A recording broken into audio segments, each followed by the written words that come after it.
Happy Sunday. Happy Sunday. How you all doing today? What's going on, Tracy? How you doing, boo? What's going on, CM? Yes, I said the woman who loved him is back. Chad. They are back, y'all. They are back. One of my favorite shows is back. So we're going to talk about it today. And we're going to talk about some of the drama that's been happening. And we're going to talk about a new show that came out this past weekend. Well, 2 days ago. So how's your day going? How's your Sunday going? Today's okay, in the house. A little chilly in the house. Got my little heater on. And stuff like that. Welcome back to Mizzle Talks. How's it going? Mizzle 14 channel. If you enjoy my content, please hit that. Ooh, hold up. Wait up. There you go. Please hit that like button, subscribe, make a comments, and share my videos out there. Twitter, welcome. I hope you enjoy my content. If you want to continue on the family, click on the link and hit that button. Go to my bio and hit the link and go to Mr. 14 and subscribe. All right. Yes, y'all. So y'all know I start off with shows update to give people a chance to come in, and then we can start the lineup. Let me see.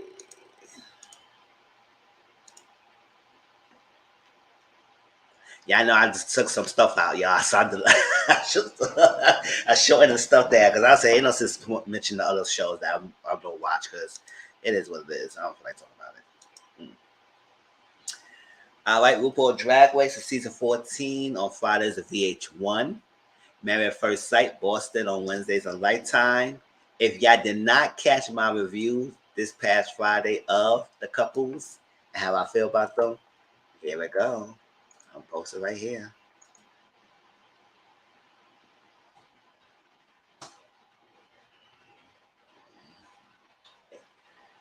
Yeah, we had a good conversation about the couples and everything. So I won't talk about Married at First Sight again until probably after decision day. And we'll see what they decide. So we're just going to keep watching it on my own time. And after decision day, then I'll be up in this thing, how we feel about the couples overall and their decisions and how we feel about them. All right, Ready to Love Potomac season 6 owns on Fridays. And the past 2 episodes, I got to catch up on those. I had to catch up on the past 2 episodes. Candy in the Game season 1 on Bravo on Sundays. And yeah, you watch it during the week if we can for any watch alongs. I'm not going to review it, just going to do a watch alongs of that. Love and Marriage Huntsville season 4 is on Saturdays. Yes, Love and Marriage Huntsville is one of my favorite shows, and we'll review it today. I watched Married for so it's so good. Yes, I'm trying to get into that. Yeah, I need to. Yes, I want to see it, but they gotta come on this area. I Love and Marriage Huntsville season 4 on, but it's like 4 episodes a week. Oh, okay. Well, not too bad.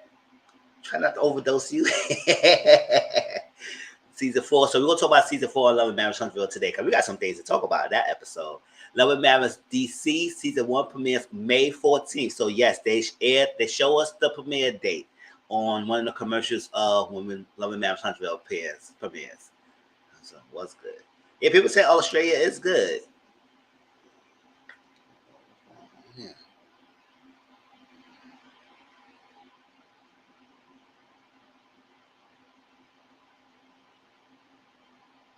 Real Young Dog. Oh my gosh.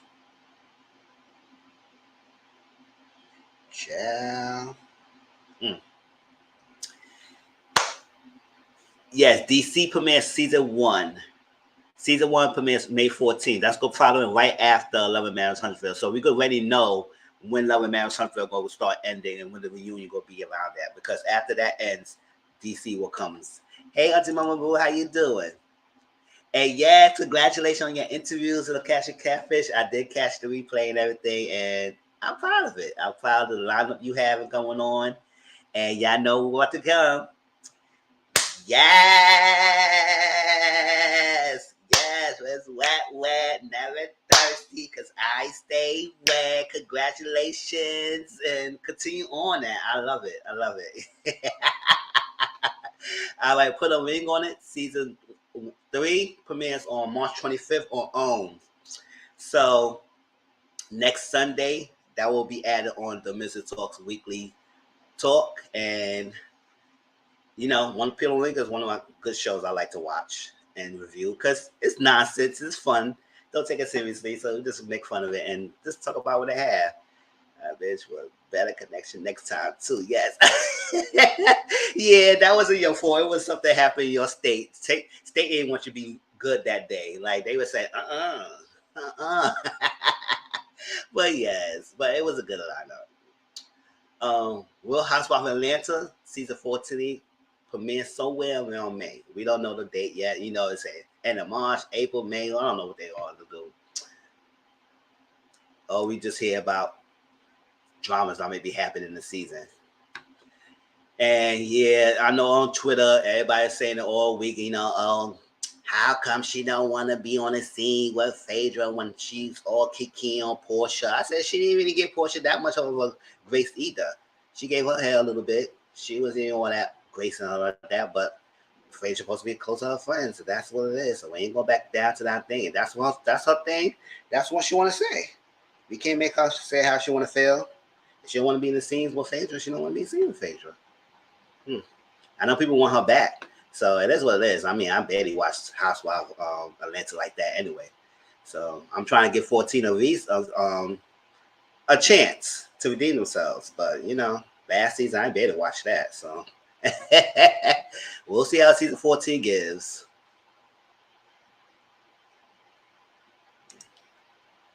I want to know how y'all feel if this happened to you, whether she got money or not. Ooh. No, what I'm doing here.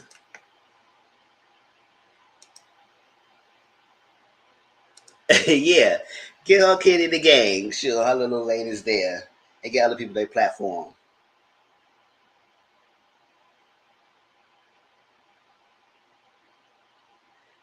All right. Power Book 4, Force 1 on Sundays on Stars. P-Valley premieres season 2 in June. We don't know the exact date yet, but we know when month is starting, and I will review that as well. Do watch alongs and review. Joseline Cabaret, Las Vegas on Zeus on Sundays. Tonight we're gonna watch the current episode, and tomorrow on my channel, it'll go be on my channel. We'll review the latest episode and Bad Boys LA. We are done, Candy. Thank you for your services. Goodbye. Finito. Finish. Poof. You need a V8. Bye, girl. Bel Air on Peacock. New episodes every Thursdays. Young, Famous, and African is on Netflix, and we will talk about the first 2 episodes today. The next 2 episodes, 3 and 4, we will talk about next Sunday. Bad Boys on Zeus Network premieres tonight on Zeus on Sundays, and we'll watch along tonight on my channel, on my Discord, and tomorrow we will talk about that on my channel. All right, so we got Cabaret and Bad Boys to talk about tomorrow. Ultimatum premieres on Netflix on April 6th. And I added Inventing Anna because we currently watch that on Discord as a watch party. And we're up to episode 5. So we got like 4 more episodes to go because it's 9 episodes of the season. That whole situation was weird. Child. Whew. Who are you telling? But yeah, it's been on Twitter all week. If she come back, I won't come back. I said, okay, then anyway. But she did say that as long as they have her in there, she gonna be there. So I guess the only way she will not be there is if you afraid you're back or the network don't want to have her anymore. And I said, I want to keep my cousins in this network. All right, all your series segments, I'm gonna start resuming that next week since Catfish is on break. And Discord, my group, or my community box, description box, and join the community. Next Sunday, we're going to talk about Love and Marriage Huntsville, Season 4, Episode 2, Episode 3 and 4, A Young Famous African, and put a ring on it, the first episode. All right?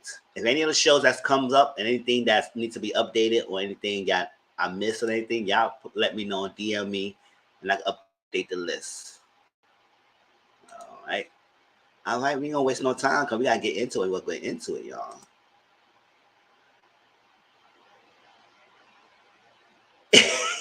Baby, the ultimate is giving me an unseasoned put a ring on it. Yeah, it's kind of like that. It's kind of like put a ring on it, Temptation Island, or put it. all in one. Kind of like the only thing is that these couples, based on the point of view, it's like they had in past relationships and they want to get married, but they take that next step, so they gonna decide to be in a whole hotel confinement room, whenever they gonna be at. And instead of having random new couples, singles every week they dating, they're gonna be dating each other couples and see the person there might be a better connection, or they decide to get engaged with the person they came with, be single, or find a new love interest. So that's what it is. So, child. No, I ain't watching Marry Me. I didn't watch Marry Me now. Because, first of all, I thought the figure premiere of Love and Marriage Huntsville was 2 hours. CM told me, she said, nah, it was only an hour. I said, what are you talking about? It said it was 2 hours. Yes. I knew it came after it because I thought it was 2 hours premiere, but it came afterward. But I said, nah, I'll watch it after. I'm not watching it. The reason why I wasn't comfortable watching it was like, it may be good. Don't get me wrong. It may be a good show. I maybe get a chance, but I don't think I will review it. Is that the concept of the show? And I know because Marry Me Now is on No Network, and No Network mainly caters to females. It's like that. So I was like, I don't know how well that show will be. Maybe it will be when they see females taking a step on their own hand and kind of proposing to their boyfriends or whatever it is on a spot and having to marry them at that spot. And most people are traditional minded. So it was like, will they take kindly of see women who desperate housewives proposing to the man? I mean, some people will be okay with that. I said, listen, do whatever you want to do. If you're ready and you want to propose to your man, go ahead, propose to your man and see if you go that. But I was like, it'd be embarrassing though. Like, mostly men have to work hard, and sometimes they don't take relationships serious. So that's why I understand why men should propose, because listen, when you're ready, propose to the woman that you feel in love with. But the woman proposed, and what if they say no? You know how devastating that could be? Yeah. And what if he was an F boy and he gonna turn you down? So Tracy, how was it? Was it good? That's how I say. I don't know how I feel about that show. I was not going to watch it. Hey, maybe y'all would say y'all love it.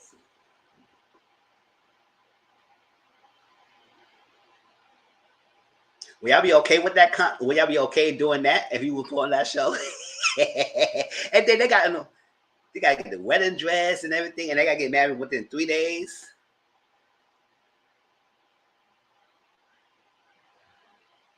Baby, this episode was giving me. I just say yes, so it's not embarrassing on TV. That's what I was thinking. I was like, child, you proposed to a man that he turned you down on national television, and then you up here boo-hooing, crying and everything, especially with a lot of females like they more want to get proposed to. I just hope they keep putting episodes up early. That's the moment I say, nope, I'm not proposing to no man. He ready to come to me. I'm the prize. Sure. What you propose to the man, is a whole cheater out here.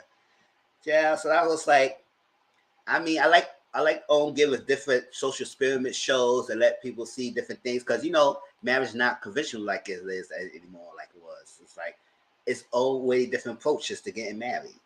It's not the normal dating and relationship and marriage. Some people get married first sight. People get married 3 days. It's all type of thing to get married. So it's like, it is what it is. You can have a drunk night of Vegas to get married. So this is not that not common conventional as much as it was before. But people still hold true to their values. So that's why I was like, I don't know. Because I would have felt embarrassed for the females to go in the show and propose to their man, and they just tell them no like that. And why? So I might watch that first episode, see how it is. But baby, I'm prepared. But yeah, so the first we're gonna talk about the Joseline drama, then we're gonna talk about Young Famous African, and we're gonna talk about Love and Marriage last. Okay, we'll get more people time, so I guess that's what we'll talk about the drama first, because I guess everybody clap up with that, and as people come on later on and catch the other stuff. So. All right. Let's see, 16:30.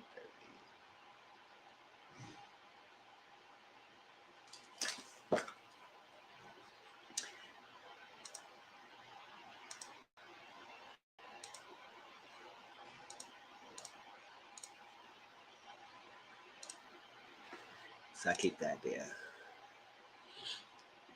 All right, so 3 days ago, I don't think it was around Tuesday or Wednesday, right? Y'all know on Monday we had the episode. We reviewed the episode. I think it was probably Wednesday. Reviewed the episode. We was chilling and chatting and sleeping. I'm in my bed sleeping.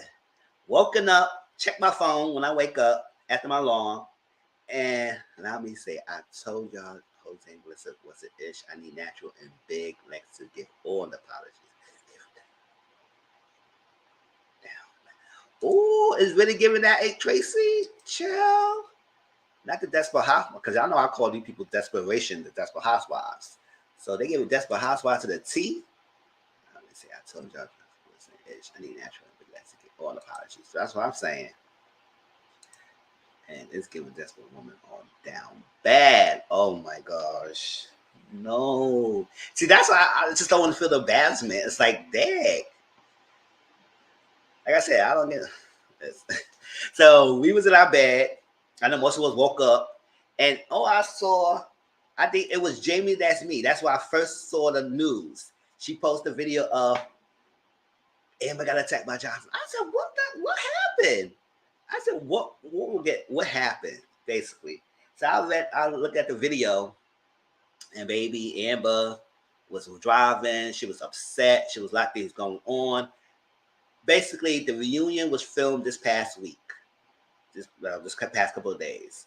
And according to the ladies, it was a bunch of drama and brawl going on.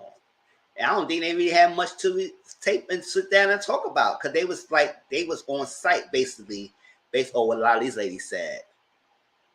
And Jocelyn had her own crew. It was her, the Bogos, Amber and Raven, and not Amber Raven, Black Diamond and Raven, her and Lollipop. They was the crew. And basically they came in sneakers, jeans, whatever they came with. I said, you ain't come dressed up? Oh, what the hell's going on here? So I know they was ready on one. And based on a lot of the ladies said that they looked like they was under influence, especially, the host, Jocelyn, also like that. So allegedly, that's what they said. And it popped off, K Capri and Lollipop at first. And from there, all hell will break loose. It just broke loose. And according to Amber, Jocelyn kicked her so hard in her ribs. I guess they were going back and forth, arguing back and forth.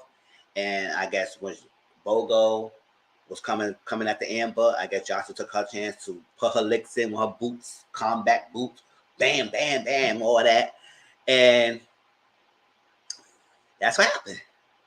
So I guess since then, Melissa was kind of freaking boasting about it. Said, "Oh yeah, so you don't run up to the girl because you gonna get kicked back down to your side, my side, the truth somewhere in the middle. I need to see the footage." That's what I'm saying. And you know what's up with that footage, Tracy? You know they ain't gonna show it.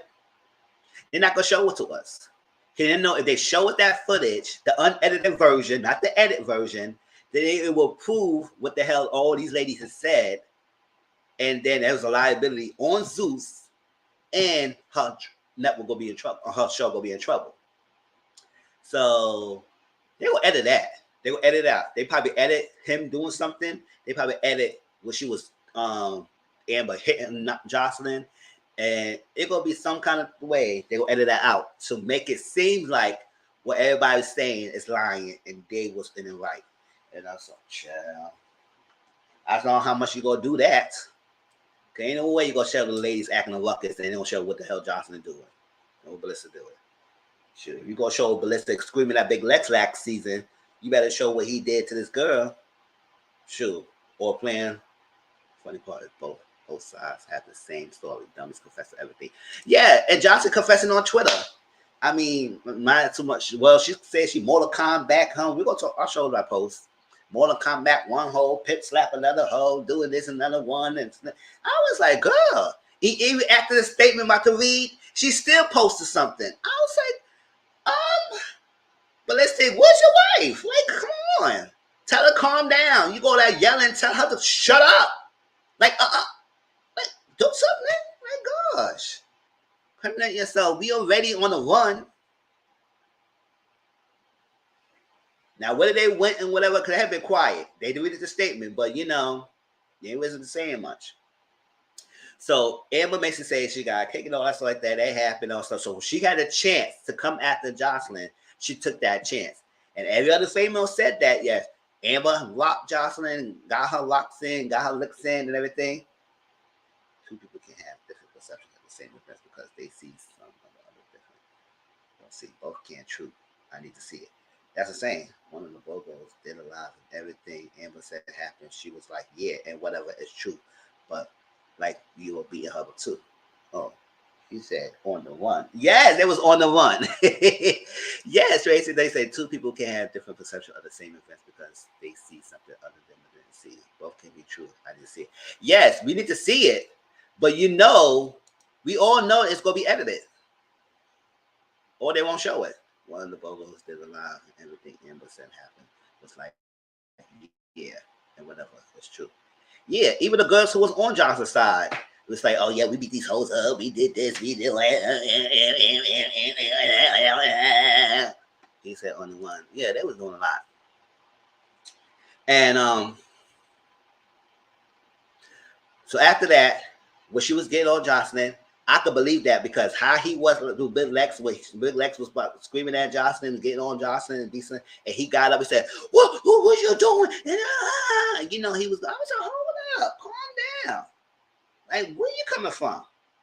So I can imagine how he would react if somebody hit his wife. And hit his wife. And basically pull her hair, swept her hair out and everything. And I guess Amber saying that some of the city guards who cool with her got on his behind and everything. And when they were separating them and they was barricading Johnson and her crew, they said no, they tried nobody had touching them, but they could do whatever they want. Everything, not just that, they jumped Riri on all that stuff.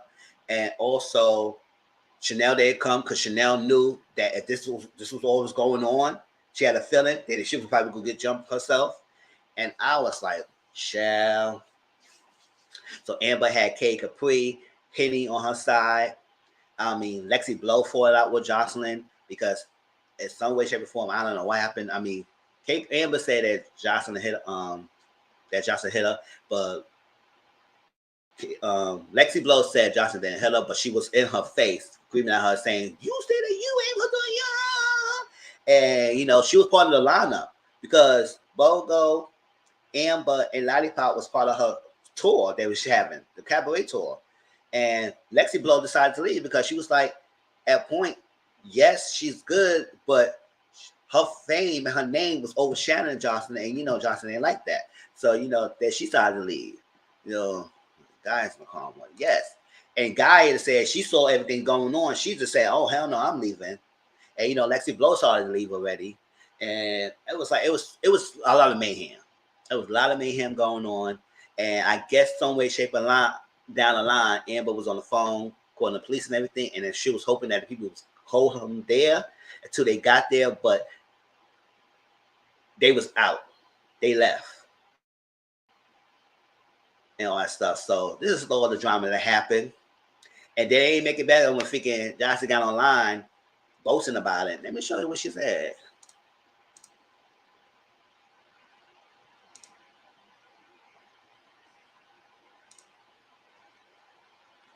I Mortal Kombat one chick. I'll pimp slap another one. I'll push one into next episode. I'll kick down a few to the ground. I'll slap one out of everyone on that stage. Me and my crew wait for it. Yes, if we find that's not the same as getting jumped. Well, Riri got jumped. Now Amber and Joseline fight each other. Yeah, that's not getting jumped. But if Alyssa came on her when she was fighting Joseline, hey, it's something. Like you said, Tracy, I know we want to see it. We all want to see it, but they go show it.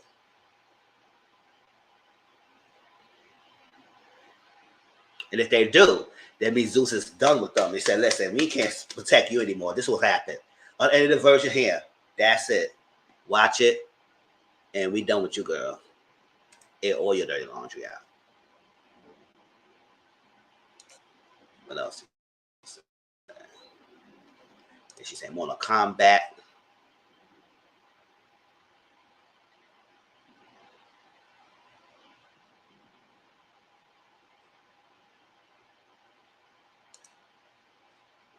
No, you didn't see that. All right, the Zeus statement.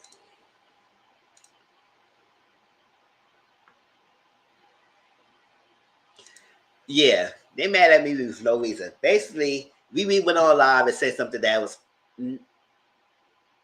kind of true, like they was on something. They really should apologize. But even that, it was like it wasn't even no big deal. But they got on her real bad, and then she on live crying. And she's like, because she didn't do anything to anyone. I was like, yep. And Joseline Instagram and Facebook stuff got taken down and everything, but Twitter, she's ramping on Twitter. So, and the post that she posted up is still up there to this day. Not mistaken, she didn't check it down yet, but it's still up there. All right, let me read what she said. What Zeus said. I want to promise that. All this is ballistic. If all the females want to fight, let them fight. Search. That's the problem. That's to make this thing a serious situation. Because if it's between the girls and Joseline, then that's all be it. I said that's part of the thing. Whatever that's going to happen. But why, sir, you want to put your hands on one of the ladies?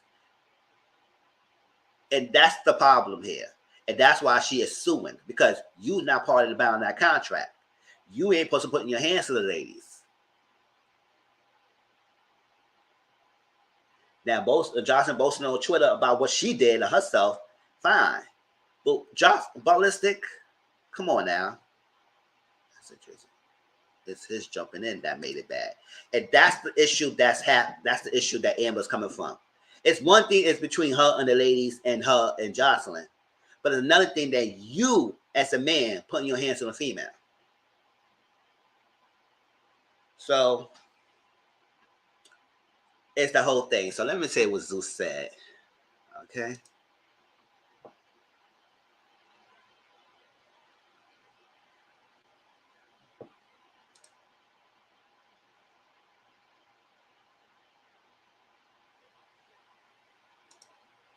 We all know just had to sneak up jump that Chastity Daisy mess.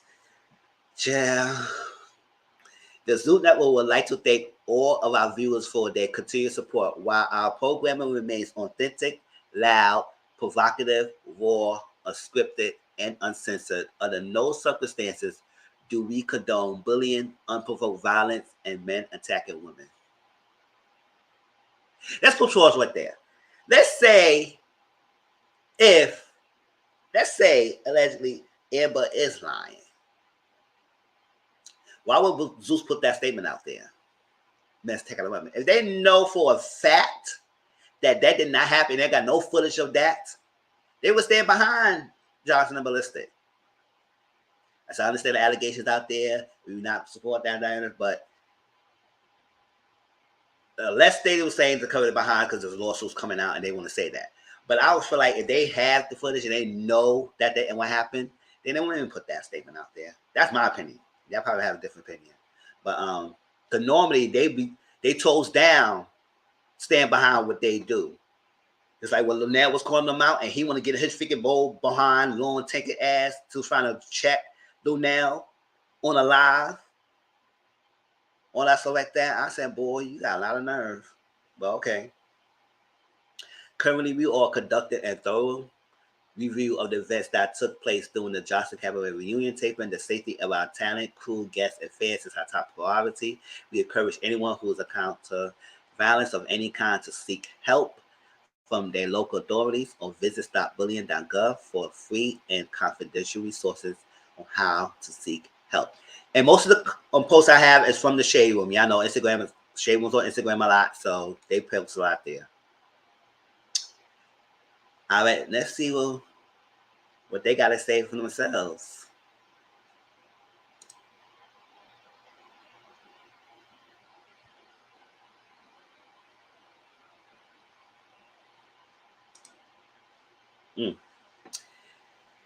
All right, so make a statement and then you go lie in our face at the same time. Like, who who wrote this?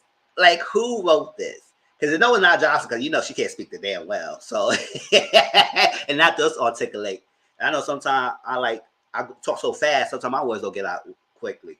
But listen, I don't know.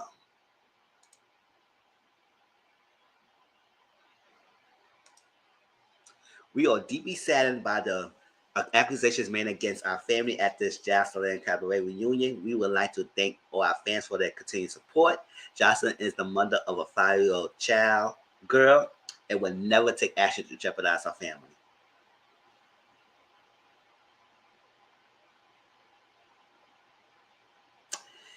Did she think about her family and her daughter when she was doing all the seasons?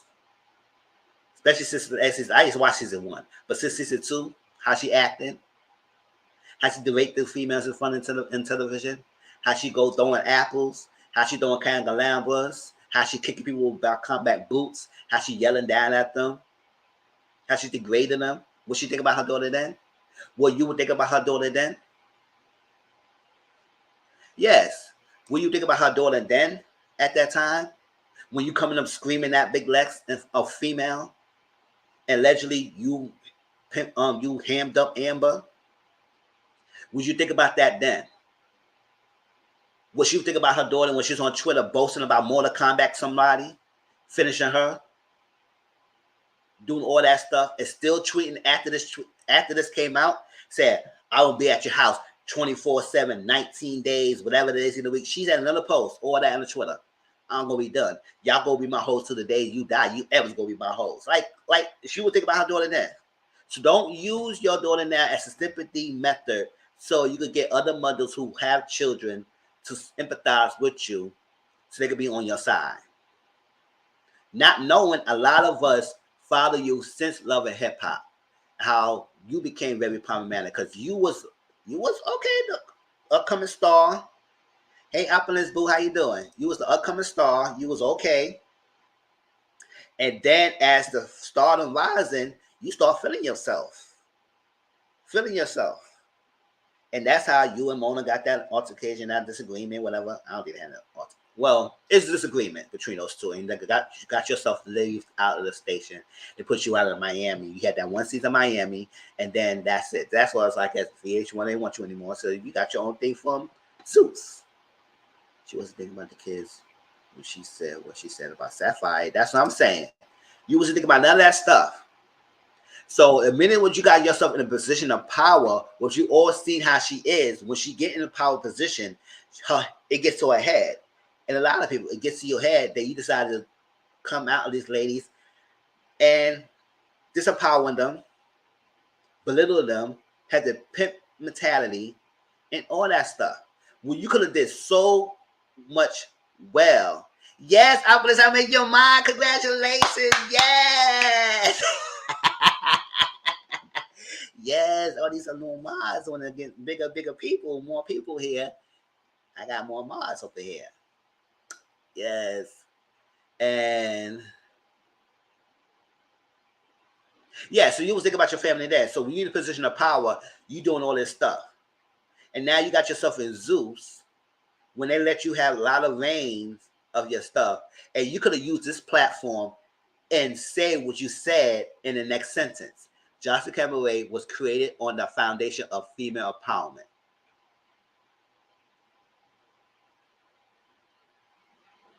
I know all of us was like, what? What? That could be your intentions when you started this show, but your execution of that did not happen. You berated these ladies, you pimping them out, you calling them all bees and hoes, you want to fight them, you want to get on their face, you was cursed at them. It's like, what you doing? You could have used this platform to help them better themselves in this industry. You could have helped them be better money makers. You could have had some classes for the ladies, etiquette class, whatever it is, to be how like be a. If you want to be a classic hoe, be a classic hoe. You could have had this lady how to be a better stripper, how to make their money stack on stacks, how to work the people. You could have had them do counseling to how to help them do their individual problems, have a choreography or choreography in your kind of language to help them have better routines, have a better show. You could have had this way more in your position of power to do a better good. And then we could say, oh, you know what? Yeah, she been following these ladies. But no. You build them up a little bit and then knock them down freaking 100-fold. Throughout the whole season, it wasn't bad. To the reunion, it just go down the hill. You're welcome to muck of social media. So don't lie in our face that you was all about female empowerment. Like, girl, bye. One of our program's core values is empowering women, not breaking them down. No, supporting women, not breaking them down. While we support Zeus Network in its message of condemning bullying, unprovoked violence, and men tapping women, we strongly disagree with the correlation between these themes and the event that took place last night.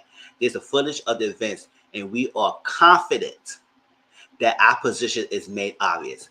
We are confident that our position is made obvious. So that means, in their mind, whoever they have in production in the editing room could edit it so well to make it seem like what was said about them is not what happened. So they know it's going to be edited in their favor, or someone in their favor, or they delusional thinking it's going to be. They need to have Lex Lucky and Lexi Blow at the Cabaret folks, have them and others teach certain things that compete in teams. Yes, do different things. Like, you could have done so well in this platform, but no, you got this position of power, and then you decide to pimp them out. Not giving any damn things. It's not even a cabaret. It's a escalator figure sex strip club. Lies. Who think of Joseline and think woman empowerment? I think sex work empowerment. Maybe that's what she thinks. But she could have did so well in this platform and changed it around and made it not seem like it was have these ladies dance in the show all together, show them different ropes. Like, you have the means opportunity to do that. So that last thing made me seem like they have a footage to make a show that an edited version.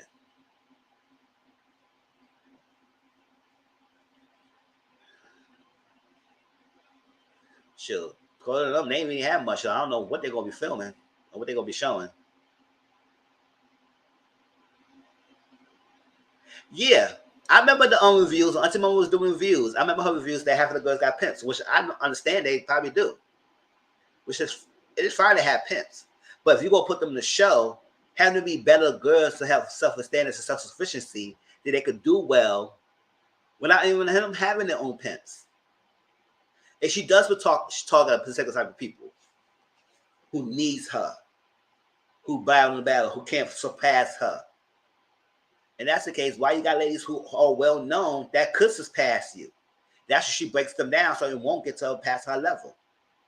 That's why, because she turned on Lexi Blow, because when she was on the tour, everybody was coming for Lexi Blow and not so much of Joseline. So that she started to turn on Lexi Blow. Lexi Blow said, "Oh, I'm out of here." Yeah.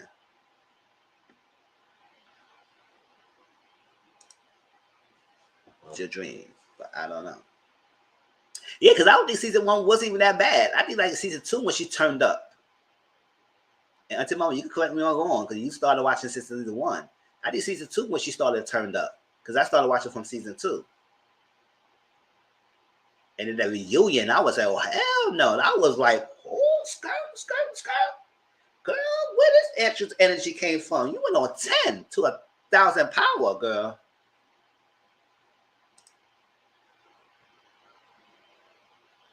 It's a time when social media narratives easily get misconstrued. We believe our family response is being silenced by the facilitated deletion of both Johnson's Instagram and Facebook accounts. Oh, well, I don't know.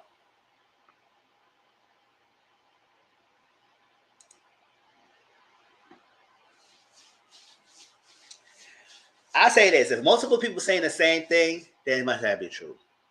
If multiple people saying the same things, it must be true. Because I don't feel like that a lot of people will band together and say, you know what? Let us all say this will happen to support Amber.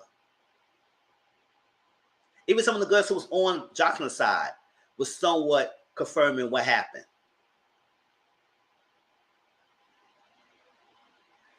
So I know we kind of want to believe it 100%, but when your freaking host posting about it on Twitter, someone confirms what the hell was going on. She been turning up since day one. It just gotten worse each season. Yes. So it's clear. Given Ballistic and his anger as well as Jose, Jocelyn being mad at the woman who Ballistic shows interest in. And I think, Big Lex an interview recently, and she said that part of her anger was with Lex was her Ballistic was coming after her, was kind of flirting with her and trying to get with her, but she didn't want Ballistic. Let's see. I agree, Tracy. So yes,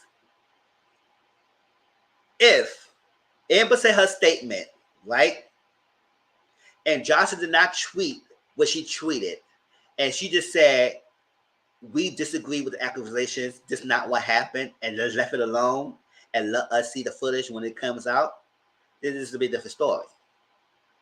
But Amber said her statement. A lot of ladies, more than half of the ladies, basically mostly all of them confirmed that's what happened. And Johnson's on Twitter boasting about it. Then whether you see the footage or not, somewhat is truth. Now we want to see the footage, but we all know that they're gonna edit the hell out of that, and that's gonna be a problem. So we just gotta fall back and see what the lawsuit does.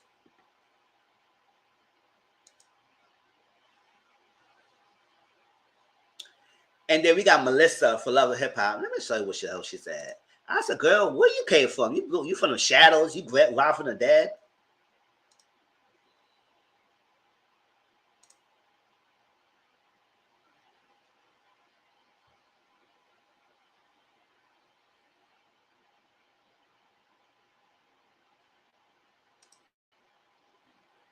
Hey, Brittany Boo.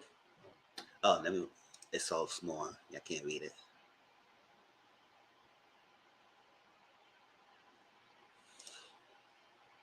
I was there. Okay, girl. Get your accolades. I'm so touched being in this space. Accusers and victims are two different species. Can't wait to watch all these people delete their comments and apologize. But for now, listen, keep your head up. We will laugh about this later, man, but still won't be funny because victims are so important and accusers make it so effing messed up for those who really needed support.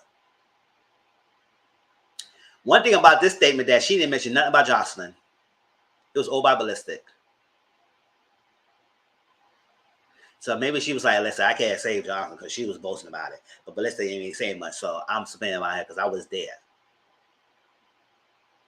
There where, girl?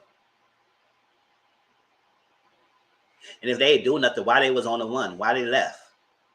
Because a lot of ladies, when they heard something about police or something going to happen, they was that out of there. Or Scooby heard them and they got them out.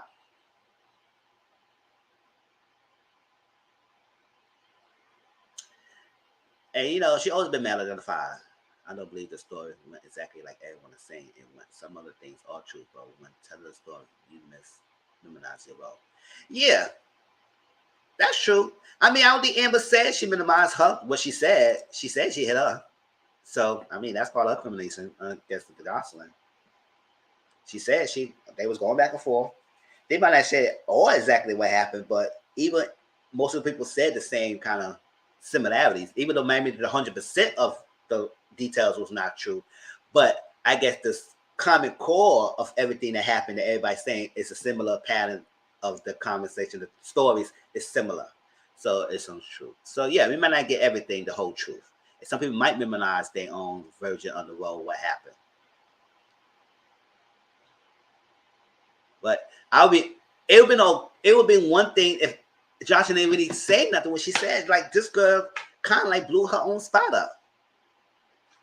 Yeah. And she would have kept quiet. Then we all would say, you know what? We can't believe Amber. because she wanted to muck his throughout the whole season, which is fine. Yeah, she wanted to muck his towards the other ladies, and with Joseline, not much of Joseline, because she was expected to Joseline. I don't know what hell turned her against her, but with the other ladies, that doesn't mean right. The man, the ballistic, put his hands on her. That's the issue. Now with this contract coming about how it's in a contract, because I think Amber talked to Armand Wiggins. You know, he's one of the famous, not who famous, he's a popular YouTuber as well. And she said it's in a contract that it's put a clause that they can't touch Joseline. She do whatever she wants, but they can't touch her. Now, season 2, but like said in her contract, and they said it was a hell of security on the contract. So I guess they kind of like changed that contract since season 2 to 3 and makes season 3 contract more stricter than season 2 contract because of what kind of went down. So they said, "Oh, we changing this. Don't touch me." What I'm saying is, I don't believe the story.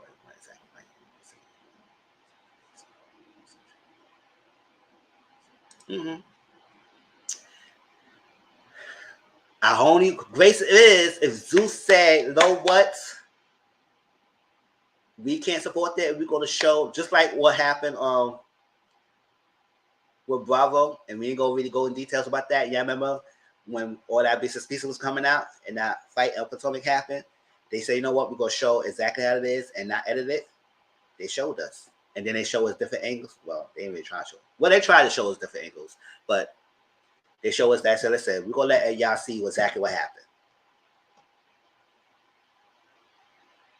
Oh, who? Oh, Melissa. She was part. She was 11 Hip Hop, and you know she was the lesbian part of event planner and everything. Yeah, she's an event planner, but she was last. She was. I think she used to mess with Mimi a little bit. It was close to Mimi, and then she got close to Johnson afterwards, or I don't know if she that close, but she had to say something. I said, "Girl, all right."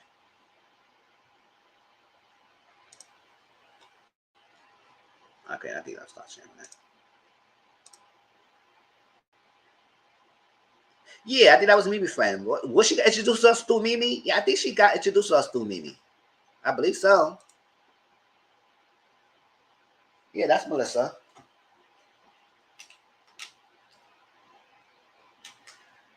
So I know Auntie Mama gonna talk about the drama as well on her channel, and I'm gonna announce this again tomorrow. I said if they come back, I know they will, but if they do, I'm not gonna review it. I'm just gonna, if Auntie Mama wants to continue to review it, I will support her channel of it, but I will not review it. I just can't. Not anymore. Especially if he did put his hand on this girl, that took it to a whole new level. And she just spiraled out of control. And so much I could take. But I did support it since season 2 and 3. So hopefully. Sure. We'll see how that goes. But that was the drama that was going behind the scenes. And I mean, since then, mostly every lady in that cast did a live. There's no more in reality comedy not to be able to sue for money. But I don't think about them. Yeah, I don't know about criminal charge. Yeah, criminal charge, I think that's kind of supersedes the thing. Especially when a man want to put his hands on a female. I don't think it applies to him because unless it was a contract stating that he's part of this cast and everything, he's not. So between Amber and Joseline, I think nothing could be done with those two. But with realistic, that's a whole different ball game. So, but then again, you could still sue when you're in a contract. It just depends on confines or what has been said in the contract. Hey, JW Boo, just done eating. I don't know for thing. I'm here, love y'all. Love you too. Yeah, that's what I'm saying. Climatic trends. Y'all remember the Claremont trends on Bad Girl Club, and I kept using an example that you could sue because you know Josh was a trailer. Said, you know, since you're on a reality TV show, you cannot sue when you're on a reality TV show. You dumb man. I said, girl. Can you look at your whole history before you start bragging about what you think? Yes, you can. They might come and sue certain things, but they can. Because the Claymont Twins sue Oxygen and the Barrel Club Network and everything because what they was doing, they could do too much. Because I was saying, like, When Bad Girls Club first came on, I know all of us was like tuned in and liking what's going on because it was so different. Social experiment was 7 girls come in the household, stay in the household, mostly with no social media influence outside, no phones and everything. They go out to clubs, they interact with female and everything like that, and they have conflicts. And the most of conflicts were just fighting each other. I mean, yes, at the first couple seasons, it was very entertaining. But then again, they started getting crazy. Then once you started coming from hitting me and then starts touching my stuff and throwing stuff in the water, cutting up stuff and doing things and touching the bed and everything, I said, y'all doing too much.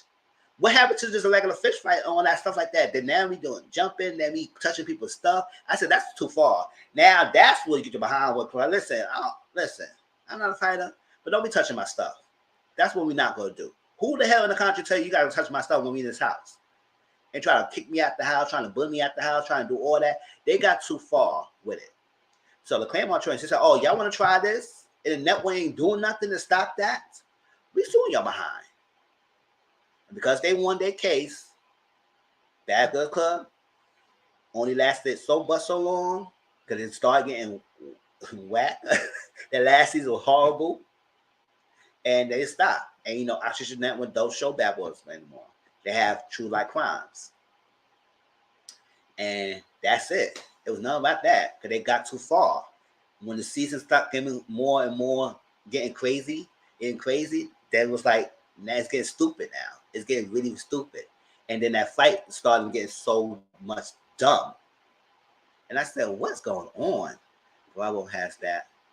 That's why the judges Miss Candace also because they agree. Yes. The production team changed. Yeah, and the Candace and Monique case, I'll probably understand why they probably missed that case. It was like, listen, it is what it is. Y'all was on the show, something happened. Y'all both equal participants, even though I still stand by what I felt. But it is what it is. I'm not a judge. I didn't make the school, but I probably understand why they dismissed it. But with the Claremont Trends, they won their case because they was doing the most. They do too much. Way far. The production team changed. Yeah, that's probably the thing. That's what happened.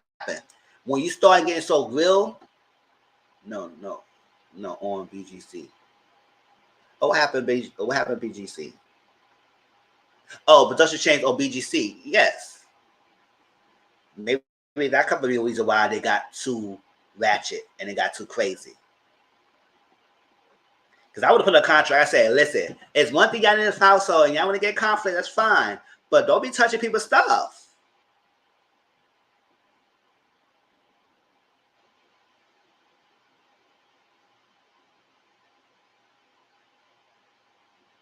I would say Bravo has that. Why justice? Okay. No, let me see. Tracy Pachi, the other part is that Moco is like, ooh. But with a show live like this, I can see them having a fight clause in their contract. Yeah. I can see that, especially with a show like it's based on fighting. So fight could happen, but don't take it too far. How much before is? Put that in label down. Okay, we can throw his head. We can windmill all day. But then again, they come behind me, doing all that, and even though there's no rules to fighting, but y'all get what I'm saying. Just keep it cool. All that stuff, and then jumping, and then and then throwing, and then taking people's stuff and doing this and throwing objects in people's heads and stuff. I was like, dang, it's supposed to be a minute fight or a whole block war up in here. That's what say sometimes. That's what say I want to know how Bad Boys gonna be because listen, females fight, but men fights. And the way how we see that trailer, how their blows is connecting, and you hit, pop, pop, pop, pop. I said, oh, child. I don't know.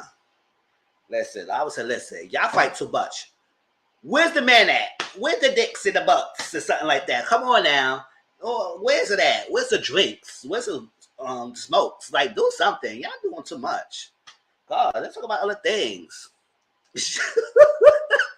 And that's what I was like, why are these ladies so freaking pressed? Get a man in the house.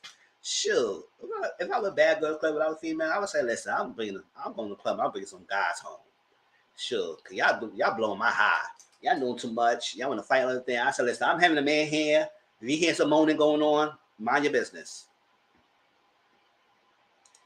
Yes. And then the jumping got crazy. That's what make it so hard to watch. Because we was like, a lot of us was like, listen, let's be fair. But we know as time progresses, it's not such thing as fair fights anymore. People can't fight one-on-one. That's why I said a lot of people can't get into fights. And now these days, people don't fight. They use weapons.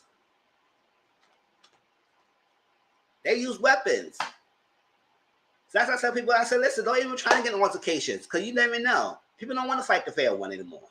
People don't use their hands back in the days how we used to fight in the hands.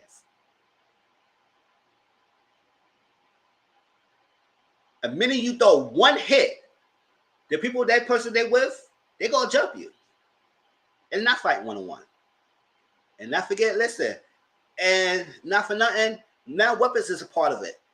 Most of the fights we seeing now on news and television and stuff like that usually ends with weapons. And then somebody, God forget, rest in peace to the people who lost their lives, lose their lives over small petty stuff. That's what sometimes when I get an uneven nerve, when I got uneasiness, when I go somewhere and I'm out and I was like that, I said, hold up. Oh, you know what?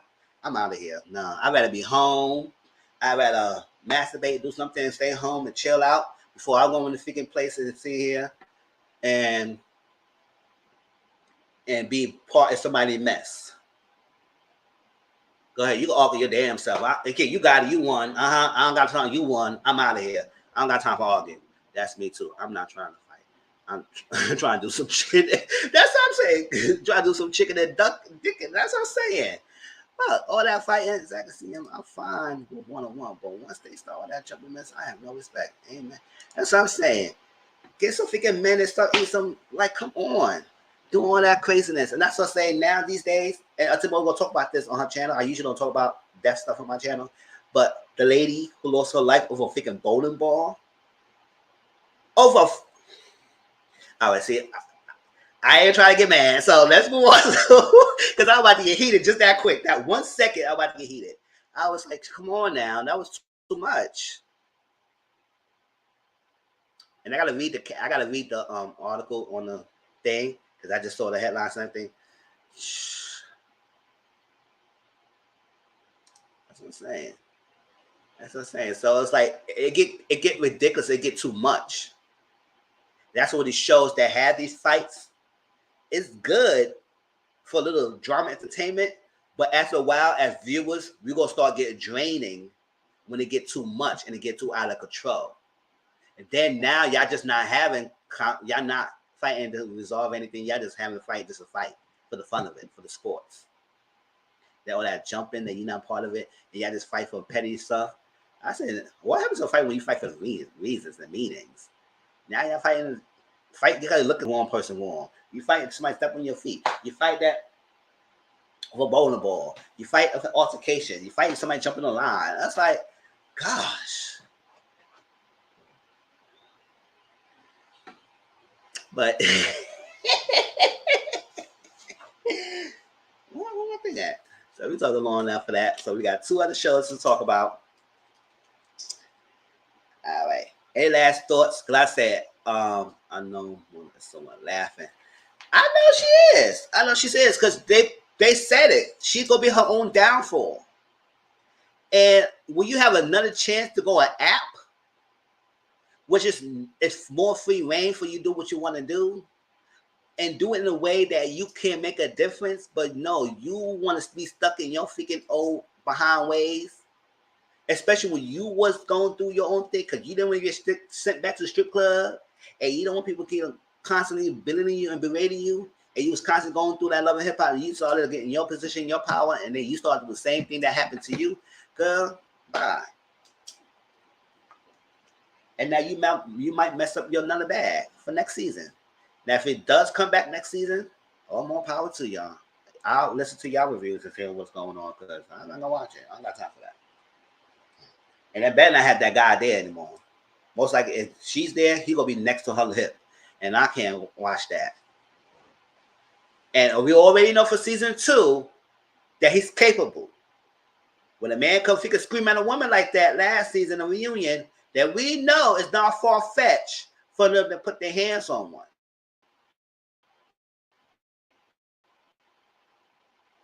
When the cast was all females. Let's a permanent bad boys to see how much she want to be bulking up. Me either, see him. I don't want to. I don't need to be. I'm not here for participating or watching no jumping. That's what I'm saying. So, any last minute thoughts? I can still put it out in sections and I'll comment on that. And we're going to move on to the next segment because we have a lot to talk about in Young African. Not so much because it was enough, but we can have a little conversation on that and then we're going to do a Love and Marriage Huntsville. And that's why Wendy wasn't trying to give her. Yes. Because, she was going on Wendy. She said, Wendy, why you giving me flowers? Because, I got the show and everything. And I said, girl, because Wendy see right through you. And Wendy said, here, girl, here me your flowers. Like, come on. That's my whole book I just do, y'all. I just give an example. But she said, yeah, here, girl. You want your flowers? Come on, show the shoes. Like, you don't see that. And now Wendy was like, I know Wendy up there laughing. Even her, she recovering. But I know she up there laughing. I know it looks like Big Lex show is not far from Joseline. Oh, shit. But Lex, don't act like you going to do the same thing what Joseline doing. I ain't see it yet, but I will get to see it. I will see it, y'all. I got the website, so I'm going to catch it. I'm going to watch it. All right, so Young, Famous, and African. Let me put that thing up. Because listen, I ain't had time to screenshot the people's faces and stuff like that. I just put they all is in this promo shot. So I'm going to introduce the promo people and we're going to talk about them.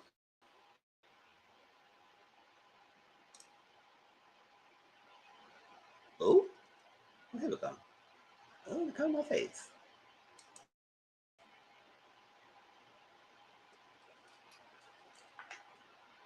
Let me see.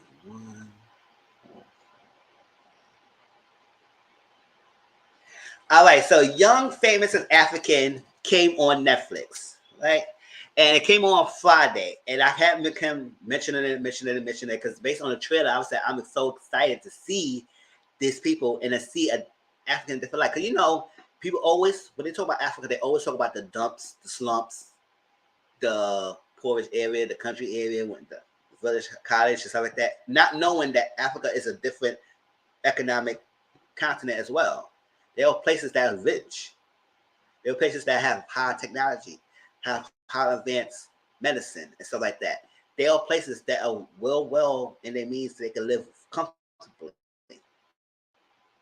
At least the poor stuff that we always see when we see Africa, the desert stuff. They have great areas. So I'm happy that we got young, rich people showing their case, even though we might not even know their names like that, or even seen them or heard them before, but still it shows that there are places, and this is South Africa, Johannesburg, South Africa, that shows that they are doing the damn thing.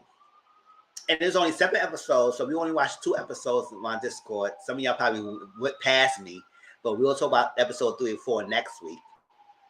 But we just only going to talk about the first 2 episodes. And it was interesting to watch, but dude was 7, maybe 20 kids is going to get on my nerve. You talk about diamonds? Sure. I don't sweat. Diamonds is not a bad looking dude, but damn, all that kids, I was like, oh my God. And he's a personified F-boy that we see on TV. So we all can know what kind of thing he is. Like that.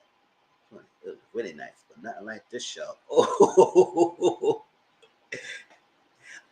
Opulence, you own everything, right? So I know you probably can't see their faces so closely, but you get the gist of them. So right over here with the car, far right, is Naked DJ. That's his mic. Yeah, that's Naked DJ. And Naked DJ, he's not really romantic and all that stuff. And let me see. If y'all have any more details, y'all can still play it down because I'll probably miss some things when I'm taking notes. But if anything I probably missed, y'all let me know. Naked DJ also quitting He said like on the first 2 episodes, I saw that he said 4, possibly 5 or 6 kids. Now, if it's more than that, I didn't see the rest of the episodes. But if it's more than that, I would say, child, Diamonds, you doing the most. Naked DJ was married twice before. And he's married. Sure, I didn't get to that point. But Dad, I don't really care. Y'all can spell the T. I'm gonna watch anyway. So Naked DJ is right there. And he's quitting on stuff. And he's not romantic at all. I mean, he's okay, but he's not romantic. Because when Katie was saying, listen, I'm cold, and he just looked at her like this.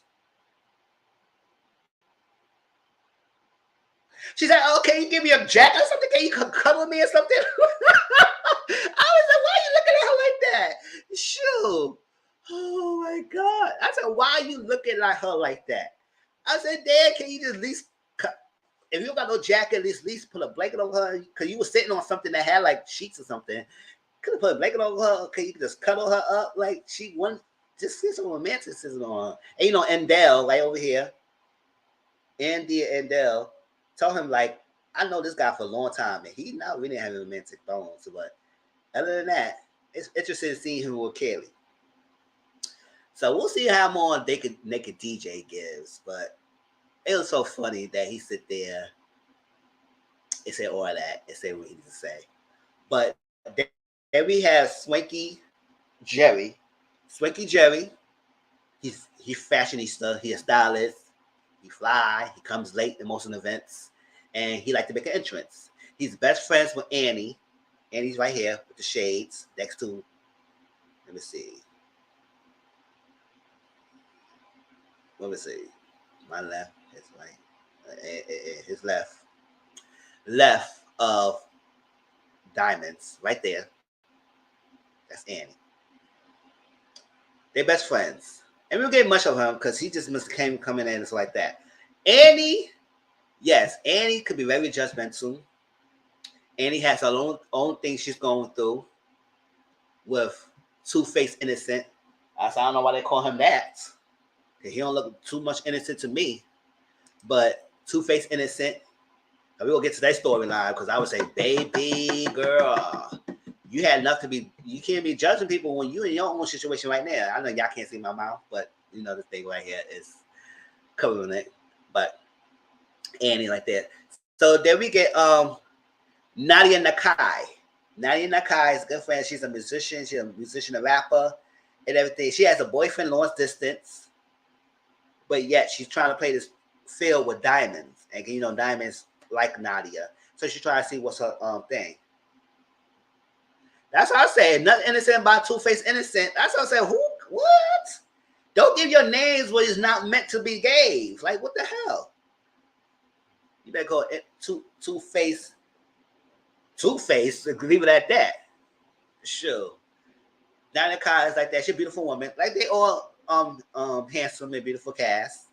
And, you know, I know some people might not like their features and everything. You know, Africa got different distinctive features. That's why sometimes, like, I know people say, when I would say he's not like bad looking Diamonds, people say, oh, you right? I said, no, he's not really that bad looking. He just got that bone structure and everything that, and what it just that his freaking F-boy is just make him ugly. That's what it is. I like, Nadia Kai is the best friend and everything, and she has a boyfriend, and that boyfriend in the pictures was like, oh, when he gonna come make a visit? So like that, but there's a long distance, and it was nice. In the middle, the boy of Diamonds, Platinum, well-known musician, never heard of him before, but let's say he said he got 30 million followers. I said, Dad, should I even make past 1,000 yet? No, we past the 500 yet, and he got freaking 30 million followers. I'll say, child, I don't know how much you got. And yes, he has 2 kids by Zari. Right there. Zari's the one next to Kanye. And she has the beige hat on with the white outfit. Innocent has about 3 names on the show. And yet Innocent is not. But he's handsome. No, Two-Face Innocent is handsome. He's a guy. I like a lot of people to cast are really interesting people. Good looking people. I ain't gonna front. They all good looking people. And beautiful, nice bone structure, wealth, everything. They are beautiful people. And Kanye right here, she's the right of diamonds. That's the right? That's my right. That's my right. Yeah. And she's like the center of it all. I think she's like the glue to the show. I know she's the center of it all, but she like to be in a lot of people's business. But also, she has her own thing, and she has her own kind of thing. I only heard of Innocent and Kanye. Listen, Kanye's like, she has this will thing. We're gonna get into details of that. I'm just introducing people. But Kanye is like center and everything. She knows all the people. She does things. She's wealth. She create parties and all that stuff. And she has her own kind of mentality because she said, I think when she was in the teenager stuff, she used to date a guy 31 years older than her. Her first baby, well, I think her only kid was by him. I said 31 years old because I was listening to watch it the other day with Whitney and Jay Rudolph, and I said, what he just said? 31 years older? I said, child. Ooh. She thought she was gonna be a sugar baby, but now she become a cougar, and she dating somebody who's 28 and she's 35. I said, I don't think that's cougar, girl. Because first of all, he's not too far off your age.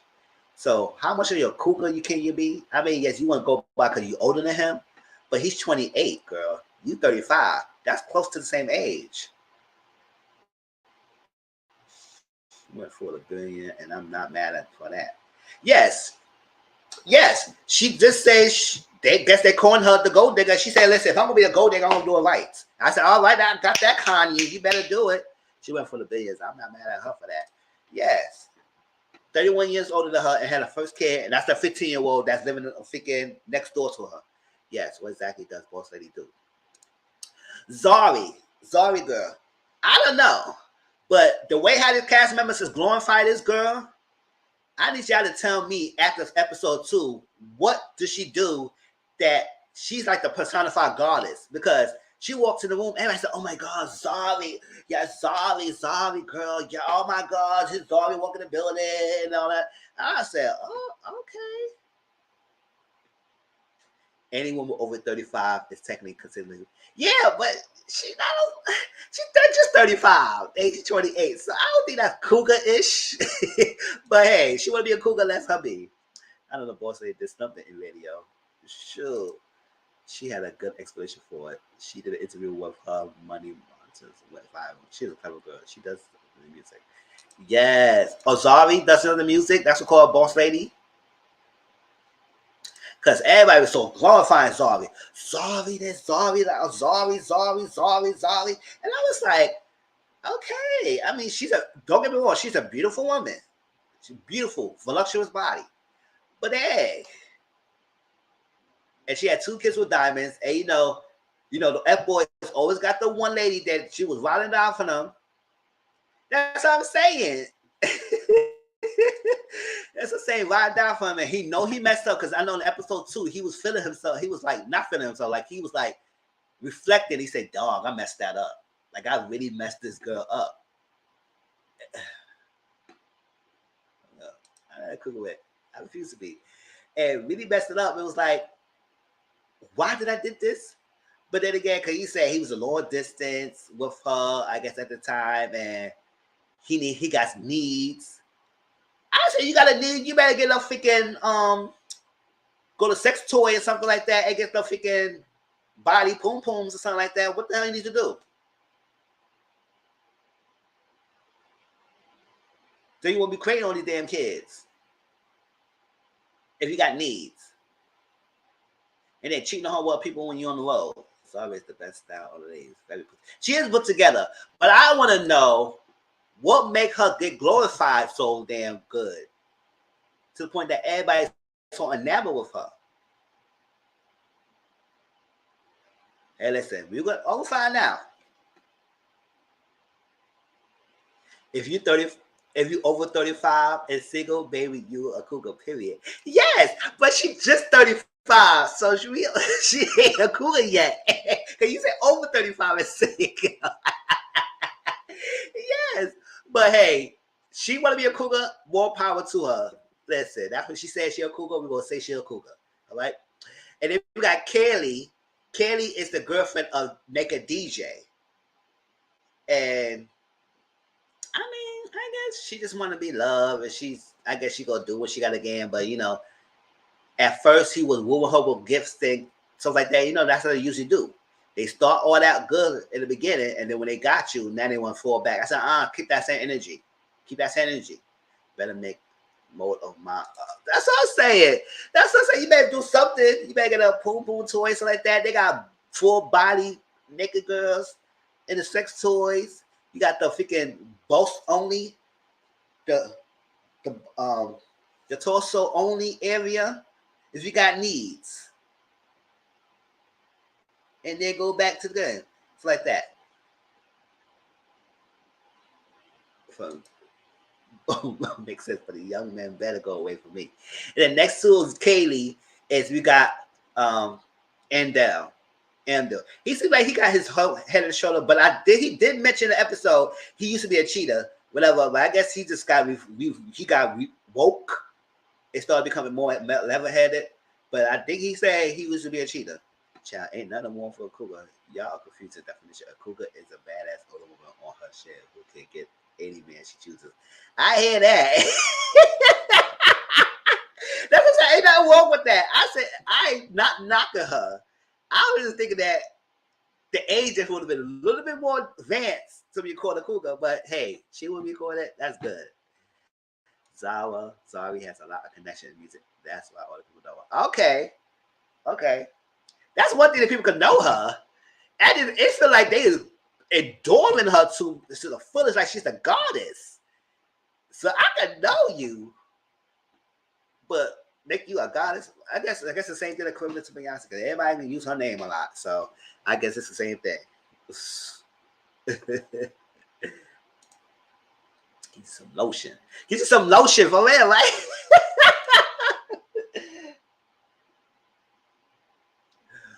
I love the show. I just don't see 35 as old. No, I'm 36 and I'm still young and fabulous. I hate that. Sure.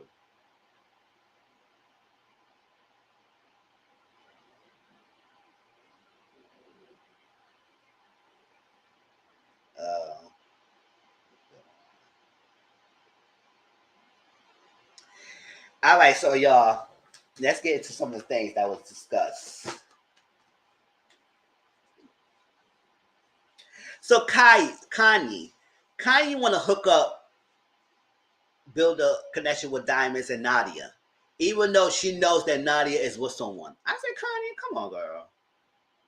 But then again, it's not her thing to make Nadia not to entertain that. Nadia is a grown woman. She should not entertain it if she didn't want to entertain it. But hey, if I want to be a matchmaker, even though I know you got a boyfriend, that is what it is. You took the bait. You want to take the bait. That's all. That's on you, girl.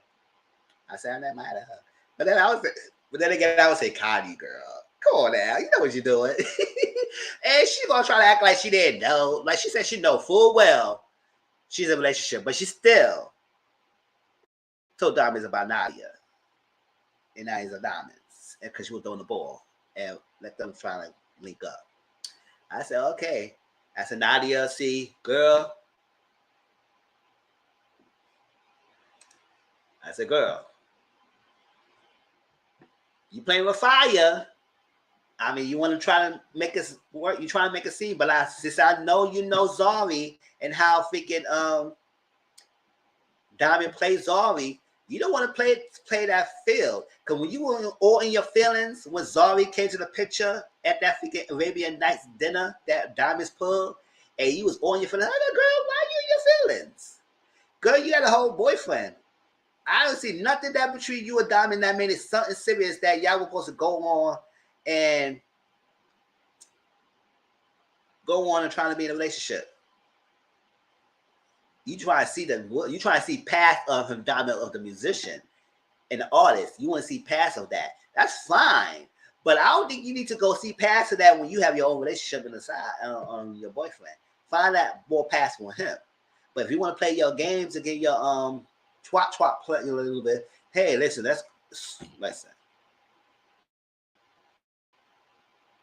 the relationship. So I'm not gonna do it without this.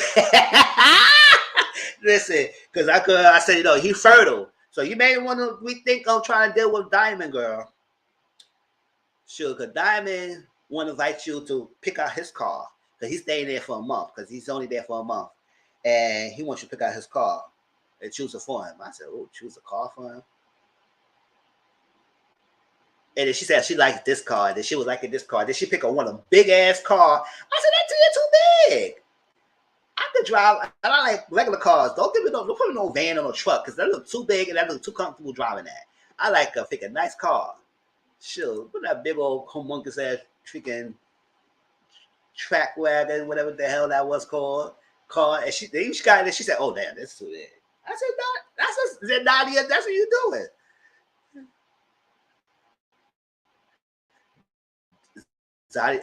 Nadia didn't know how Diamond was with Zari. But that was public? Ah, what happened there? That's a ghost up in here, y'all. Oh, she didn't know? Because I could have sworn that their storylines was public. It's on the radios. Maybe she was in a different world. She didn't know what's going on. Because she probably know because she was in the industry herself, music industry. And I know Zari and Diamond's situation relationship was public. So maybe she didn't know the details. But she will know now, hopefully. But I'm just going by the first 2 episodes. But maybe she probably will reveal that later on. But I said, don't mess up that one that you got a long distance with, girl. I mean, it sucks that it's long distance, but hey, we'll see. Yes, that's what I know. That's her angle. She wants a recording she wants some record something with him. So she trying to use that as a way to get the business side and not too much the personal. I said, okay, but you trying to play on being more personal with him. But at the end of the day, you want the business with him because he's a well-known artist. If you get the record, it propels your status in the industry. And I see that, sure. But then again, girl, the way how this male-dominated kind of field is, you don't want to get the profession that you want to get the poom-poom out and you want the record, girl.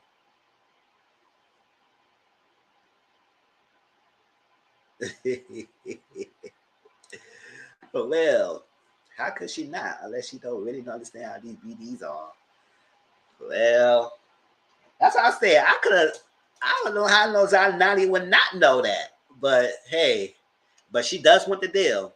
I said, all right, I want to know when she gonna bring that deal up. Because if he thinking that it's gonna be something more, and you want a deal, don't mess that up together, girl. Because you know it never goes well.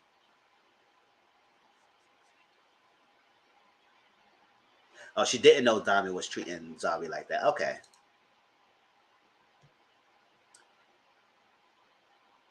Before it went public, because maybe she didn't know at that time. It's like that. So okay.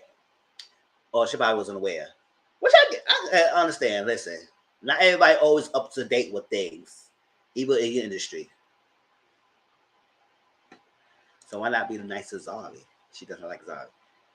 Child. Oh, she being mean to Zari? Because maybe it's a competition right there, Diamond. Sweet or Suave type of boy. I don't know.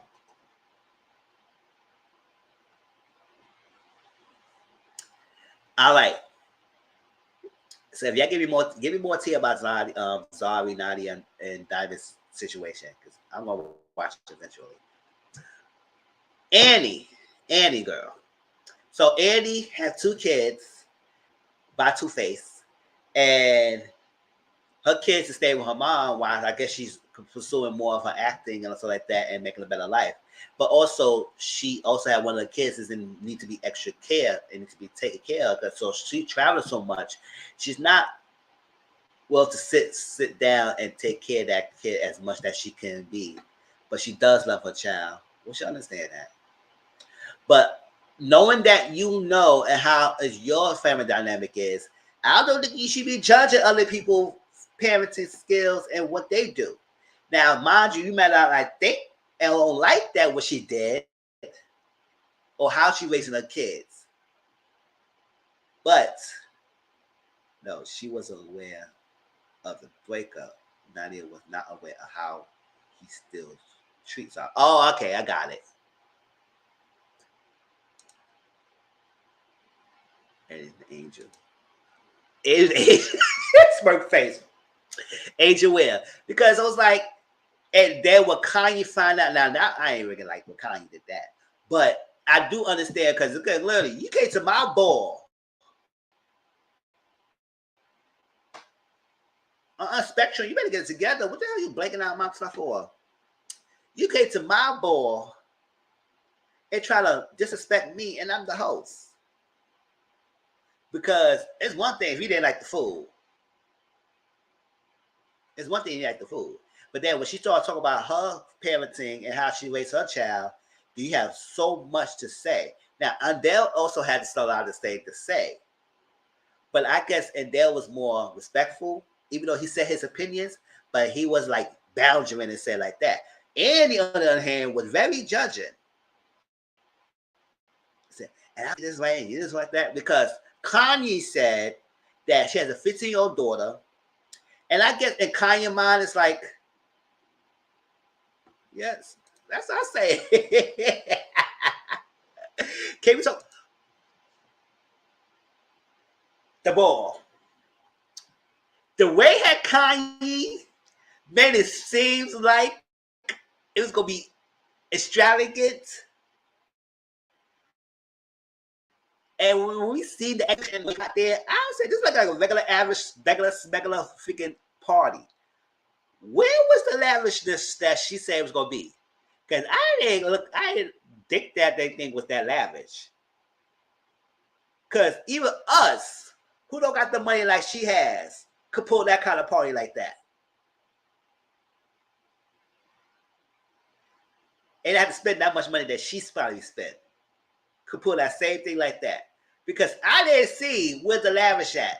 Where is the lavish? You did all this, Kanye? You did all this? For what?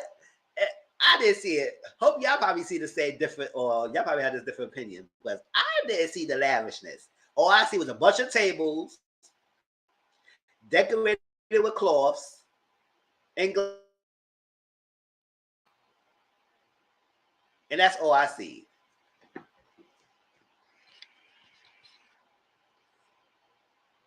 Queen of the Bling Way.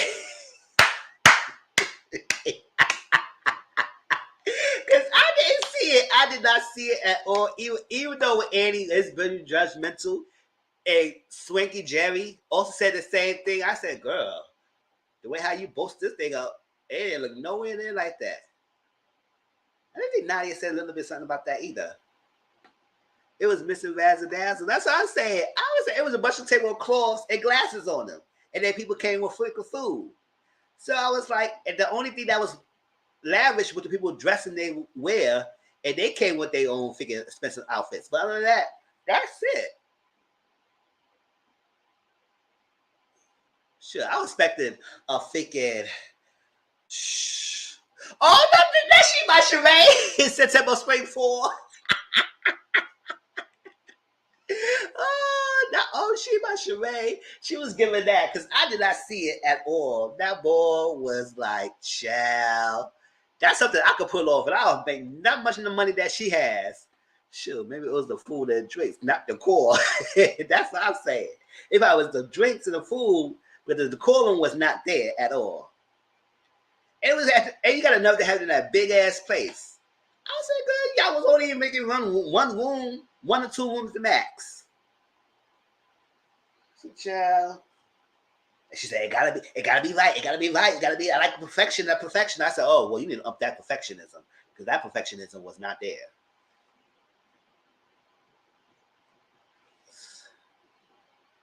Annie would throw a shade, but she's wrong, and Swinky Jerry would say the same thing. Well, she's wrong because that thing was not lavish. That she made it seems. Now with the food, I don't know because I wasn't there to taste it. You know, I like the food. I like to eat. So, but the steak didn't look like it was that good. Even the steak looked crazy. Oh my gosh. I don't know. That steak didn't look right either. I was like, child, not even the steak don't have the decorums. Child, not even the medium temper, not in the cook well. I don't know what was going on. But yeah, she was judgy. But she was most judgmental when it came to Kanye raising her child. And that's one thing. Knowing that you have your own situation, I don't think you shouldn't mention judging her bring up. Well, whether we probably agree with Annie and Dale saying how she have her own kid being the same next door with no key and everything, yeah, not gonna get to the side of the door. I said, you next door to me. I might have a key up here. Shh, who is in here? Ma, Dad, I don't got nobody here. I'll make sure. I'm making sure. 5 minutes later, who's in here? I said, Dad, I'm not, nobody's in here. I said, okay, all right. Don't scream at me. Don't yell at me. 10 minutes later, who's in? They're gonna get mad. They're gonna change the locks. Sure. I don't know, 15 years old. But hey, it's next door to her. So at least she could just go next door when she can. And then she said, listen, I guess because she lose her virginity and did what she did as a young age, especially messing with someone who's 31 years older than her. So she maybe started when she was teenage. Then I guess she said it's okay. And I'm not no figure kangaroo. She not other mom in the pouch. So she 15 years old. She go right there. It's fine. Yeah, she did need to say that. That's what I'm saying. You didn't to say all that, girl.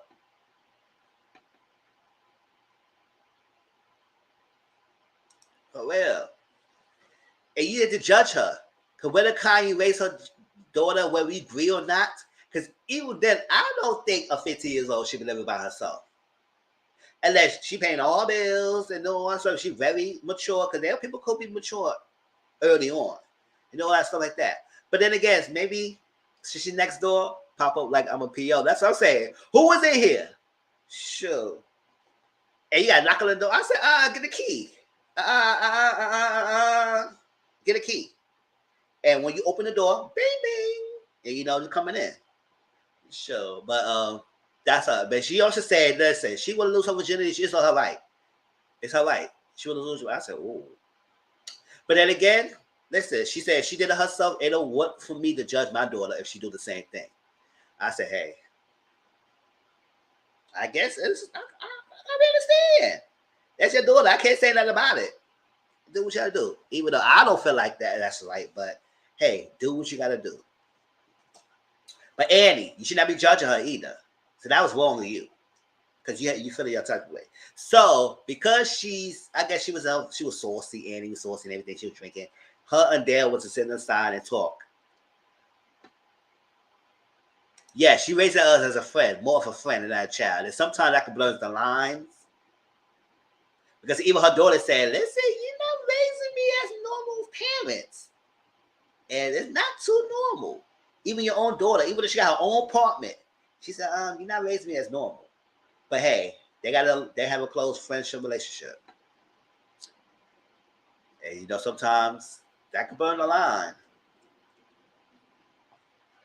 Shoot, so Annie and Dad was talking, and Kanye came over because she wanted to see her guests. I said, no, there's many one guests over here. You want to sit there, what the hell they were talking about, and sit there, and then she opened up about how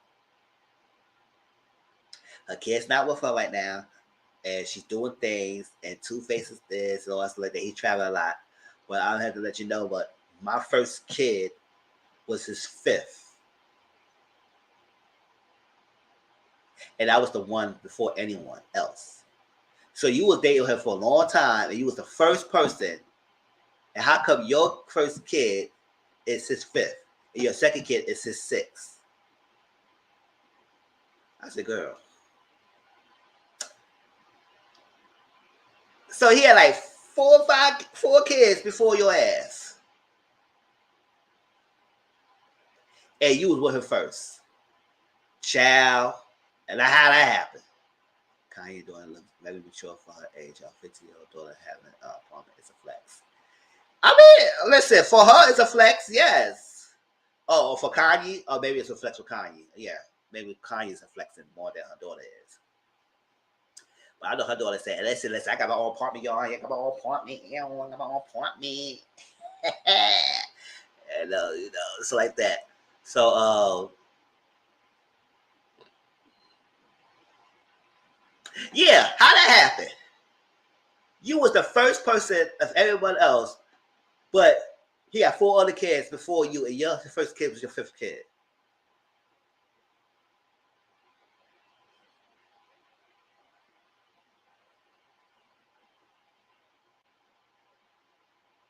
There was 7, including her. Oh, well, maybe her math was kind of messed up. The episode I saw, she said her first kid was his 5th, and our second kid will be his 6th. So maybe he had, her first kid was his 6th, and second kid. Maybe she said that, because I could have sworn she said 5th. But hey, he had all the kids before our first 2, and that's the whole point to it. I was like, chill. And not leaving her man, and you will call him Two-Face innocent. And then how she was acting like a schoolgirl when he called. It's like, oh my God, Two-Face! Yes, my man is calling me. My man is calling me. And I said, girl, calm down. See, everybody Two-Face, Two-Face. Yes, it's Two-Face. It's Two-Face. It's Two-Face. It's Two-Face. It's Two-Face. It's Two-Face. I said, Annie, calm down, girl. Like, we know your man's in the world, so I understand that he's excited to see him and figure FaceTime him. But gosh, you act like he was throwing dick like you right then and there. Like, God, I would be happy with that. But he's still far away. And then she was at her feelings when he wanted to keep talking to Zari. And Diamond, and she was like, oh, how she knows that? What? He knows Zari. I said, because Zari's in the industry, maybe, and that's why he probably knows, because it's in connections, like I said, industry, the music industry connections. And he kept wanting to talk to her. Yeah, Kanye don't want her daughter to stop at her hot girl number. That's what I'm saying. She said, listen, you're not in my pouch. I'm not a kangaroo. So you and your thing, and I'm doing me. Because I got my little 20 years old right here. Yang. All that stuff. You next door. I just make sure. But if you're okay, her losing her virginity, that's fine. But I still will be popping up. I said, who is it here? Shoot like that. And yes, but Annie was so happy with thinking her man was calling and that was stuff like that. And he kept wanting to talk. He kept talking to Diamond, but then she felt some way when he kept wanting to talk to Zari. And I said, "Girl, you have to know that he's in the industry, she's in the industry, he's in the industry. He knows them."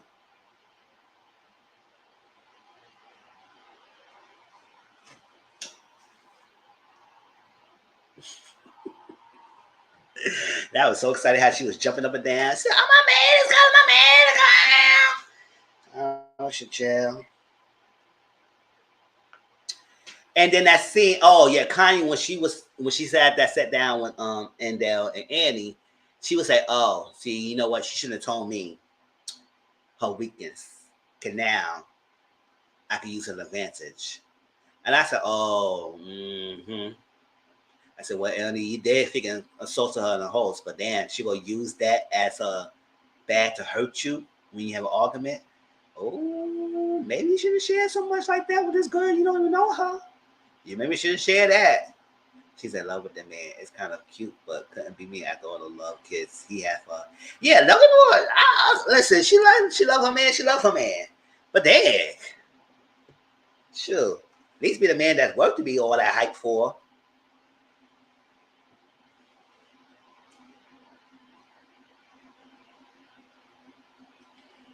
Well, yeah, so we all know Diamond's a player. But yes, he was in his emotional feelings when he saw Zari at the party. And, when she got there, they was talking to each other like there's nobody else in the room. And I said, oh, that just aired everybody else, huh? And they was talking. Because I guess she wanted to get something off her chest. But I said, damn, you didn't get off the chest last time?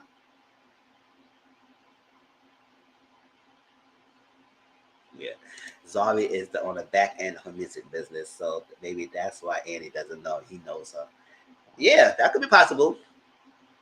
Yeah, because she was like, oh, how he know Zari? Hmm.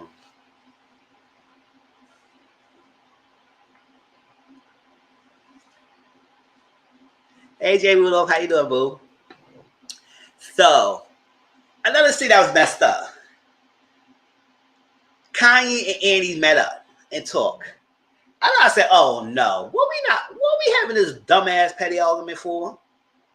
They was going back and forth, sizing each other up about their mothering and their children. Oh, well, you're a bad parent that you leave your kids somewhere else and they need to fall. Well, you not good because you have your daughter sitting next to you. And they were going, yang, yang, yang, yang, yang. I was like, listen, nobody raised their child the same way. So the fact that y'all, both in y'all feelings, going back and forth, arguing each other and saying who was the bad mom, who was the good mom, who was the better parent, who was the best bad parent, going back and forth with each other, going back. I was like, really? And it really was going back and forth. Like I said, none of y'all gonna win this argument. Because at the end of the day, y'all not gonna back down and y'all staying true for what y'all doing. Whether you agree with it or not.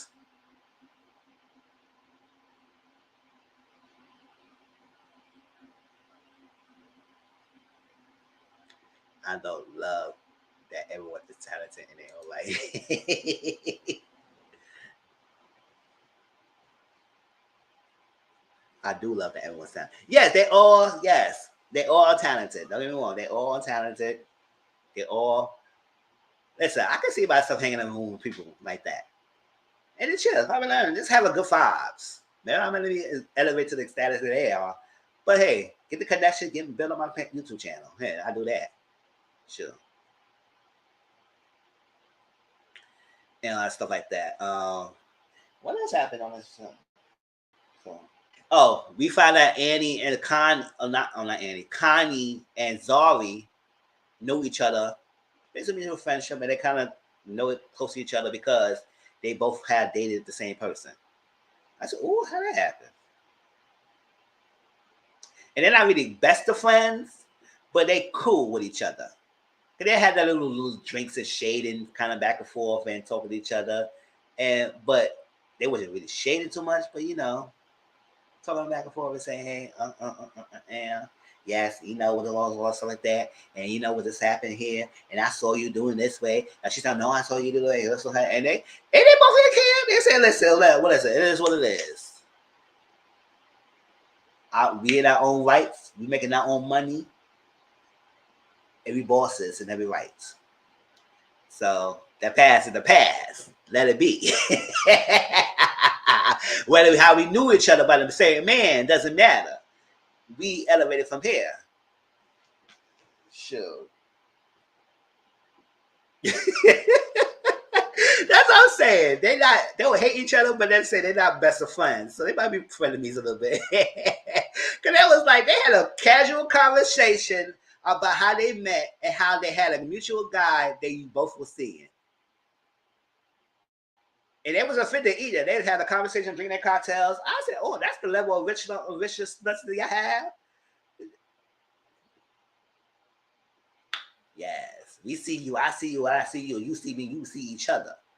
They made the same thing with yes, frenemies. Because I was like, "Oh, that was an interesting talk that I had," because it was so crazy. They had a calm, cute, flowing conversation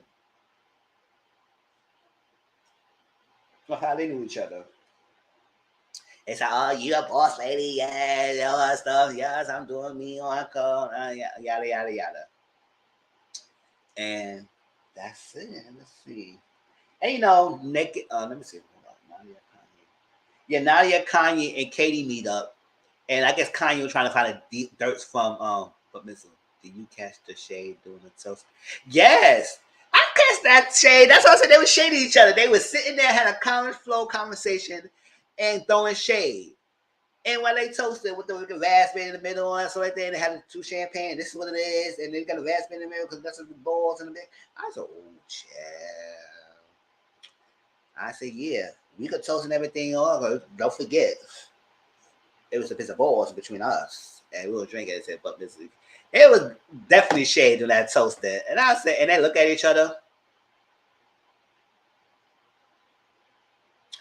I said, I've never had that level of freaking shade.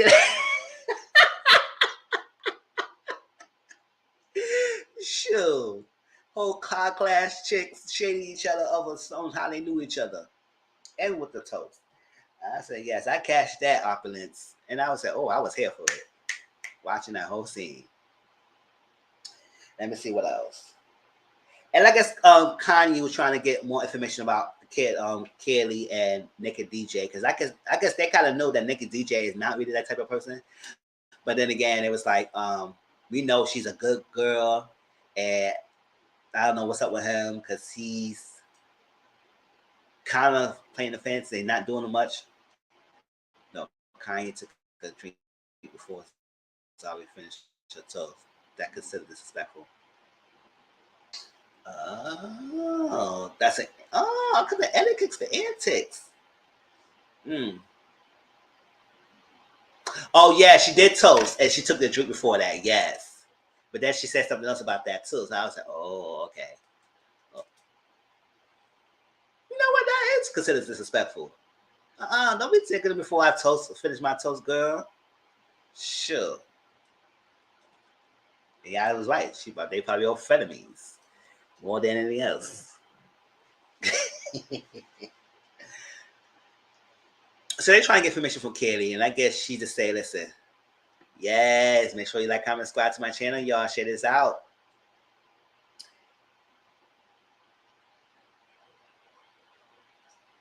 And I guess they get DJ trying to play in her insecurities.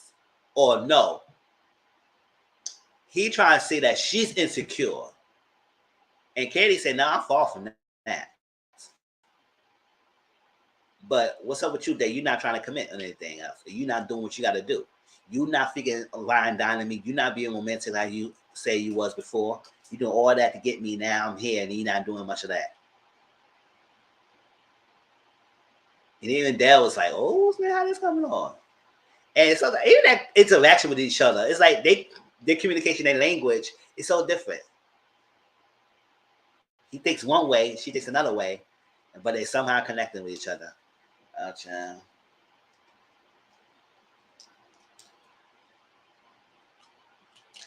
And then, did I miss anything else? Let me see.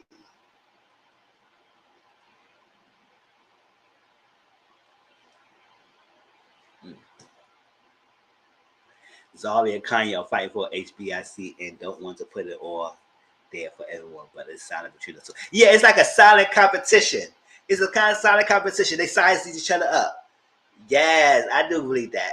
He even went to the party when Kanye was watching and Zari came in and everybody glorifying her and everything. So she was watching. She was looking at the interaction and see what's going on and said, okay. Mm-mm.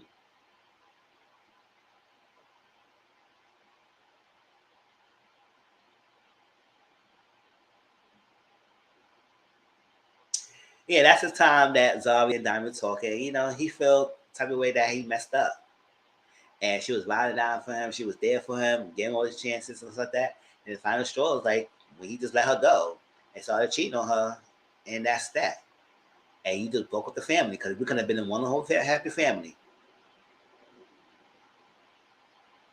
Lord, I would be back home soon, texting the driver. Okay. See, so be safe, girl. Oh.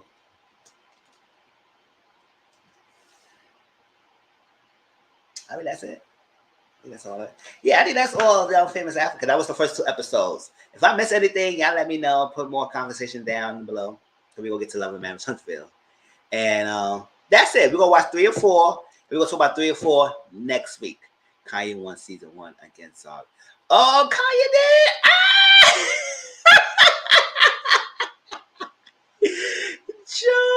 Shoo. So the way how Zari, everybody act like Zari was a goddess. Shoo. You think that she probably won up, but I guess Kanye said, listen, we got you. Mm-mm.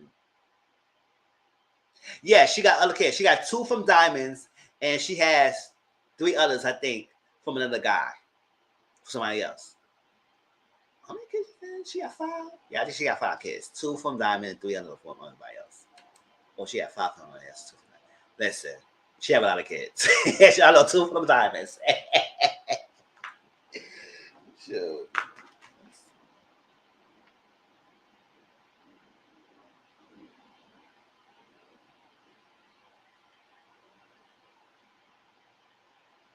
All right. All right. If anything else, y'all put more conversations on that. But let's jump into Love and Marriage Huntsville. Let's see.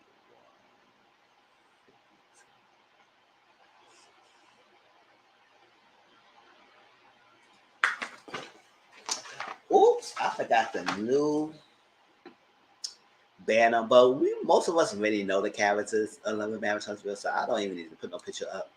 Let me take this off. Next time I add the banner with the names of the people, the pictures. All right. Love and Marriage Huntsville, y'all. How y'all feel about the first episode? Granted, it was only 1 hour. 3 from the first marriage and then 2. Yes. Okay, yes. 2 for Diamond and 3 for another one. Yes. So she had 5 altogether.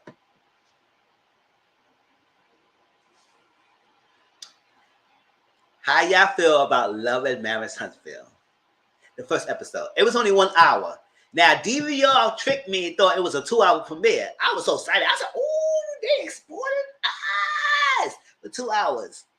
And that's CF told me, "Nah, it's only an hour." I said, what happened?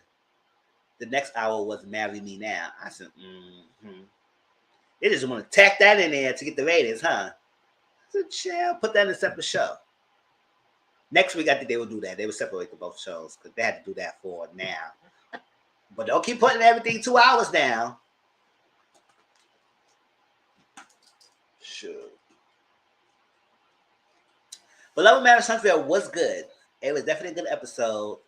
And I mean, it continued on from the reunion of the things and stuff that happened from the reunion now. And you know, so social media, that's what I say, Love and Marriage Huntsville is one of those shows that the social media and the show plays hand in hand. And how were they integrating what happened in social media into the show and vice versa. So a lot of things been happening behind the scenes that if we don't follow through with both of them, even though sometimes we can't because there's so much going on, but most of us does follow through because it's like news is happening. So we say, okay, bloggers is posting things about it, YouTube is posting things about it. So I catch my tea from that because sometimes I get catching up all the time. T-shirt brown confessional outfit was horrible. The tier one was cute. The other one was definitely trash. Okay, my main question for the episode: did Marcel take his real family, and how Destiny turned her finances around so quickly from being on stamps to buying Kimmy a vacation? Child. And the men ain't holding nothing back. Yeah, Also, Destiny T-shirt are perfect friends with no one. I'm tired of them talking about the same mess. Yes. Okay, so let's get into it, y'all, because it's a lot to talk about. Well, we will answer that question, though, too. Marcel definitely took his side chicks after they don't know how him there, and the shoe doesn't play. So, hold hands in public comfort. Shoot. That's the first thing we're going to talk about. Marcel going to Africa without Tisha. That scene, he took her to the restaurant, I guess it's 15 years, whatever they was, yada, yada, yada. Sat down, and they talked about how he needed his time away. He needs to deplete. He needs to take his mind away and decompress, or he might be depressed and everything. But did you say you wasn't depressed? You seem depressed, but you say you wasn't that depressed. But now you're going to Africa, so you need time away. And the phone doesn't work there, and you need a time for your me time and away from you. And that's that. And I said, first of all, your phones could work in Africa. That's one lie you told her. Second of all, why do you need your time away when you have plenty of time when she always in the house and you outside? So why you can't go to another state? Why you can't go to another park? Why you can't go to why you need the time away that far? To go to another freaking continent. Yes. To go hold a whole new continent to get away and don't take Tisha when she want to go herself. You go to the motherland and you don't take me. I would say, oh, hell no. And my husband or somebody tell me they're going to Africa. I said, where we going? He said, no, you ain't going. Where we going to Africa? I said, I said, okay, where we going? What's the date? Tell me, let's go. Now I'm going back home by myself. Everything I says, okay, let's go. I'm packing. Where we going? He said, did you hear me? I heard you. When are we going? No, I said I'm going by myself. I said, when are we going? But I said, no, you don't have to keep repeating if you heard me. I heard you correct time. When are we going? How do you go on vacation and never take a family? That's what I'm saying. You never take a family vacation. You always doing things yourself. When she go on vacation, it's her, the kids, and you know where to be found. But you need to go to decompress in the whole continent. It don't take Tisha when she want to go herself. She said at first it was a one flag to her. Like 3K. He could have given it to international. Yes. That's what I'm saying. He could have got something to talk to them. WhatsApp works perfectly. So you could have talked to her. But no, you want to act like it's no communication, it's nothing where, and then she's up and saying like a freaking dunce ass Tisha. If I call her DT, Dunce Tisha, that's her nickname. I might call her Tisha sometime, I might call her DT. That is what it is. So DT sitting here looking all freaking dumbfounded and taking everything he said, and then he want to go on his philosophical rant. Oh yeah, you know it's a third world country because you know the third country act like they poor and they ain't that poor and they got to sit there. And she was saying, Yep. She said, And I said, Tisha, you look like a bobblehead when he trying to tell you some dumbass stuff. And I would say, First of all, he went without me. First of all, because I said, when are we going? After I keep saying it was gonna be only him, I said, no, when are we going? So you better act like you want to sneak and go to Africa without me. If I find out you leave somewhere and I find a date and time, I will be there in your suitcase. I will be there, follow right behind your behind, and probably get to Africa at the same time you go to Africa. Oh, you will see me. I'll say, bam, I'm here. And he would be pissed. I said, you thought you'd go without me. Sure. Go the whole continent without your wife. I was like, and you know, it doesn't make it any better when you do that and all these allegations against you about you might have girlfriends, you might have cheated and everything, all that stuff like that. I say all this stuff you're doing also is not helping. And you want to take pictures and show them a freaking thing and what you're doing, pose and doing all that stuff all by yourself when you don't know your wife wants to go to Africa. She's never been. Oh, hell no. I do not, none of us would allow him to do that. And then they mentioned about how he won chief financial officer or something like that, CFO, CEO, whatever he needs to have, or personal assistant. Oh, she said, well, will gender matter? He said, well, I'm not having a man. I said, why? If you want somebody to run your business well, what does it matter? He took his other wife. He took somebody. The fact that you say you got no communications. I said, why you can't communicate? Who you was entertaining, allegedly. Child boy. More so, you know he's a piece of work. And how he like to dance around the question. How he like to spin it so well that she can't question him and make believe that. I said, he can tell you a bunch of lies. One thing is like, why he couldn't contact you? They got service in Africa.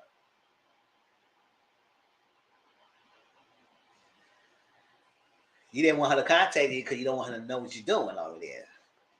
Child. And it falls into the narrative that we all thinking that he's doing something. Yes, I do understand that. If you want to take some time out. But the thing is, this boy always taking time away from his house. So why do he need to take a trip? And if you want to take care, that's fine. But if she wanted to go to Africa too, in the whole continent, oh no. Now, if you went to Florida a couple times, then you want to go to Florida, fine, whatever. But whole continent, I've never been to Africa. No way you gonna not take me.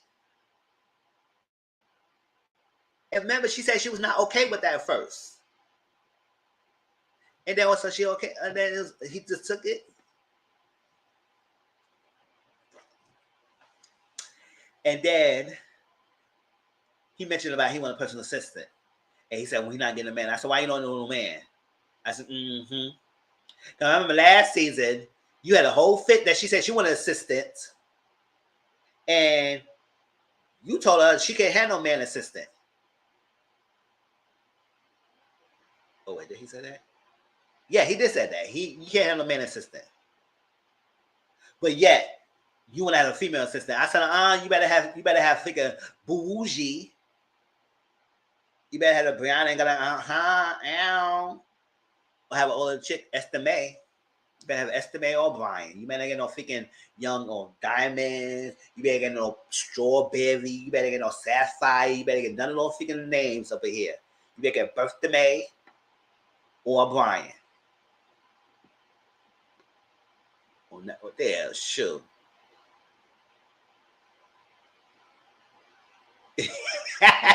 he couldn't take his side to the corner because they kind of got her own network there. Tracy, he could have gone back to Atlanta. That's hello, Mexico, somewhere. He couldn't take his other wife anywhere that plays his own network.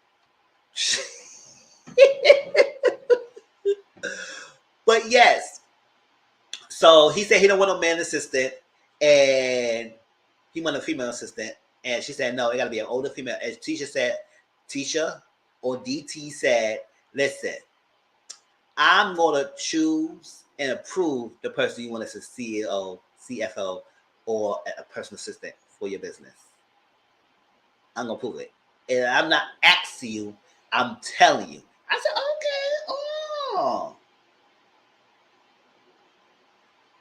You could take her if they have their own, just to have that app. Or on demand. That's the same. I feel like Marcel low-key before teaching and has a new life, but he used to teach his work. I credit. Child. I don't know what the hell Marcel doing, but he like to dance around circles and dance on her face. Playing in her face, right in her face. And she's just sitting there. And that's why I said, listen, we can't get mad at more for you if you're not mad at that. I said, listen, you go accept his logics and his antics and his answers. You love it. I love it. You like it. I love it. Whatever, girl. But he had a whole fit about your person's sister being a man. And now he said he want a female princess. I said, you're not getting one. You better get a Brian or Birthday. All right. So then she said, oh, you see that picture that you posted on? Why you post a picture up? Now trying to hold on to the credit score. He said, why, what else? Mm-hmm. The picture that Marcel posted up. Them in an answer trip. Basically kind of blast his brother for lying. Can you remember the reunion that Maurice said he wasn't there in Atlanta trip when Flowers in the attic teacher is slow? I don't care how many degrees she got. That's what I'm saying. Shoot, DT is doing too much. She just sitting there looking a little dumbfounded. In the picture, and he posted out there and said it was messy. And she kept pulling her leg. She said, I don't want to give her any room leg. And then she started talking about the side piece, coleslaw. And Marcel said, stop saying that.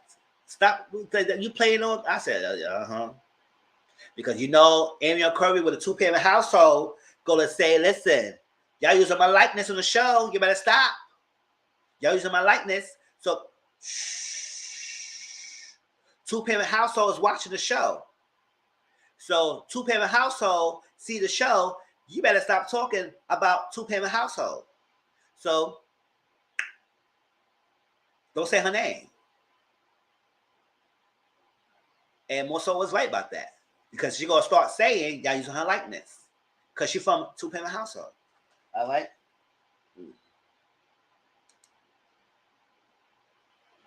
Yes. Marcel is going to stay in a marriage to his kids. Yes, he probably staying there till his kids of age. And when his kids of age, deuces, peace, I'm out. Poof. I have fun. All right. Next, we got Tell. We got Tell and Lewis. Hey, Dakota Boo. We have Martell and Lewis at the workout place and everything. Two-parent iPhone. Sure. Martell said he adjusted and he balanced it for everything, and he kept saying about this. I was saying, listen, the kids has a phone to have direct access to you. And you keep saying that Melody trying to keep, no, she's not. You trying to call her phone and trying to talk to her and see what she's doing. If you want to talk to your kids, they had two phones. It was one phone she had, another phone that you had direct access to kids. The kids could answer that phone, especially the older two kids who are old enough to have their own phone to answer the phone call so you could talk to your kids. A lot of kids know how to do the phone, FaceTime and everything. They know what to do, especially the two oldest that they got. So you can talk to the kids. No, what you want to do, you want to talk to Melody and see what she get and try to get her all riled up. And try to act like she's blocking you for the kids. No, she's blocking you for talking to her. You only talk to her when it's necessary. But the kids have the phone, you can talk to them.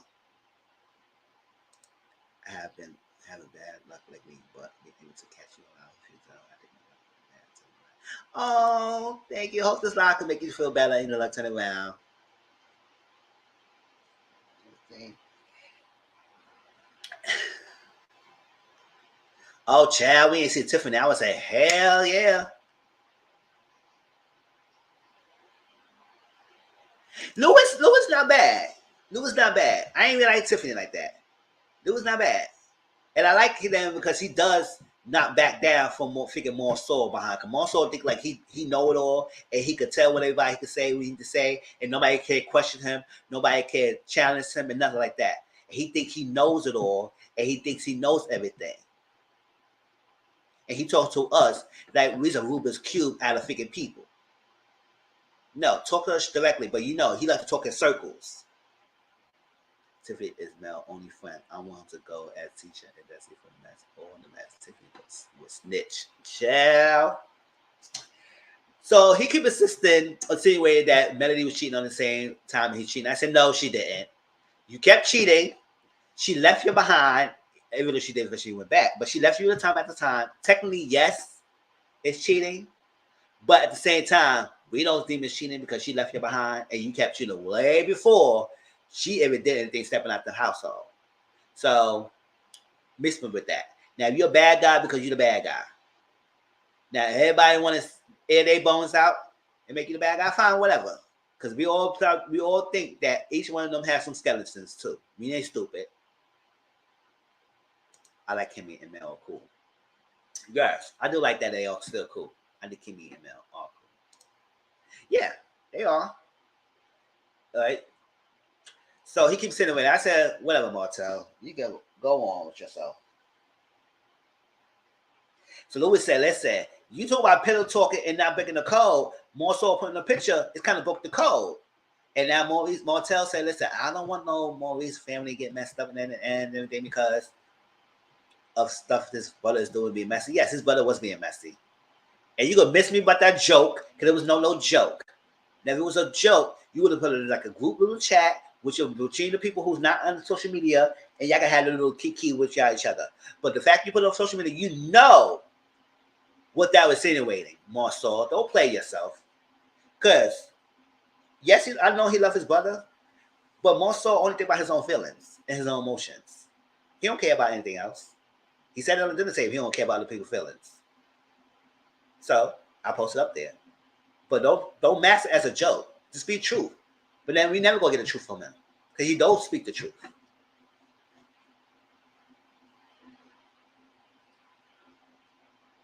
So, whatever. So Kimmy has a therapy dog. She got like emotional pet. And I said, oh, Kimmy, you going through it. I said, okay, baby. Okay, Kimmy. Okay, Kimmy. She has an emotional dog. And that dog, Zeus, was going. I said, not Zeus. Zeus getting sued. You might want to change his name. Not Zeus, girl. But she has an emotional dog. And, you know, she needed it because it's unconditional love and everything. And she can be happy. Because with a lot of things going on, I need a dog to have unconditional love because they be happy to see you. They want to, yes, kids and dogs give you unconditional love. All that stuff. So she said that. He said, oh, what about your husbands? I said, well, kids and dogs. Mm-hmm. So she basically was actually like, let's be direct. Let's your brother posted this picture, maybe more so meant to post a picture to close friends on IG. It got leaked. Somebody leaked the stuff. Because I would say if you want to be a side joke, you could have did it within your own confines of the people and not put it on social media because you know the connotation that's going to have. You knew it was going to have a negative connotation in both sides, in your side and his side, especially on the allegations that have been going around, flowing fire for years, not just this season, for years. They posted that picture up. Now, Maurice is just like his brother with the semantics of it. No, especially Maurice. They love to play the semantics of it all. Because he being a lawyer. And he loved to play the semantics. And dance around the question. And she said, no, we don't need to loop, and circle. Speak directly and answer my questions. But then again, he still danced around your question, girl. But Kimmy, girl, come on. Don't let him play you. That's you need a dog now because you know your husband. He likes to play the semantics and the technicality of the words. So you gotta ask him a question that he cannot find a loophole in your question to answer it. So when she asks him directly, is the story made up? You know that's not made up. He wouldn't answer trip. Point blank, period. Did you sleep with the linebacker? Whether he liked the body type or not, aka Kimmy, you could have said, did you sleep with a bitch? Point blank, period. Did you sleep with a bitch? Did you sleep with anybody?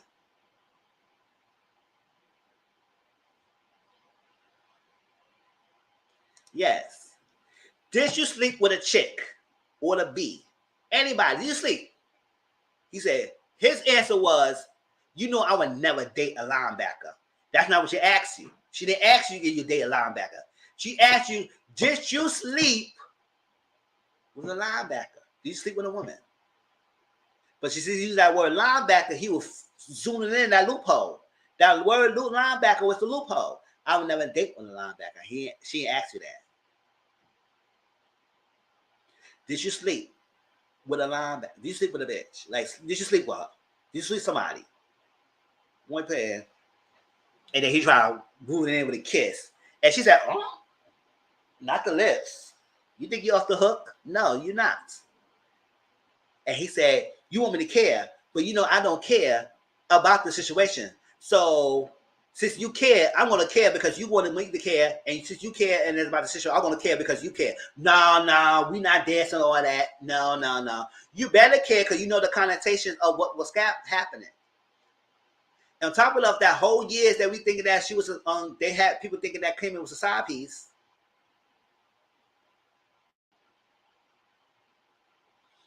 She's going to have to ask him, did you have sex with a female that was not me, that I don't know about? Yes, direct like that. Because he loved to find loopholes, and what the question is, him and his brother are the same people. And I want people to realize that. Well, a lot of people realize that anyway. People starting to realize that. No, he's definitely not to keep lying. More so was found out. Season 1. Shoot, for real. It's like that. I was like, God. And now, since you don't care, you're going to care because she's care that you should care. I said, boy, bye. You want to tape of that for later on. And now, in the confessional, he's going to say, no, he did not sleep because he wasn't sleeping and he wasn't with a linebacker. And that's true. Child, he may not sleep with the linebacker that the definition that two-parent household said, but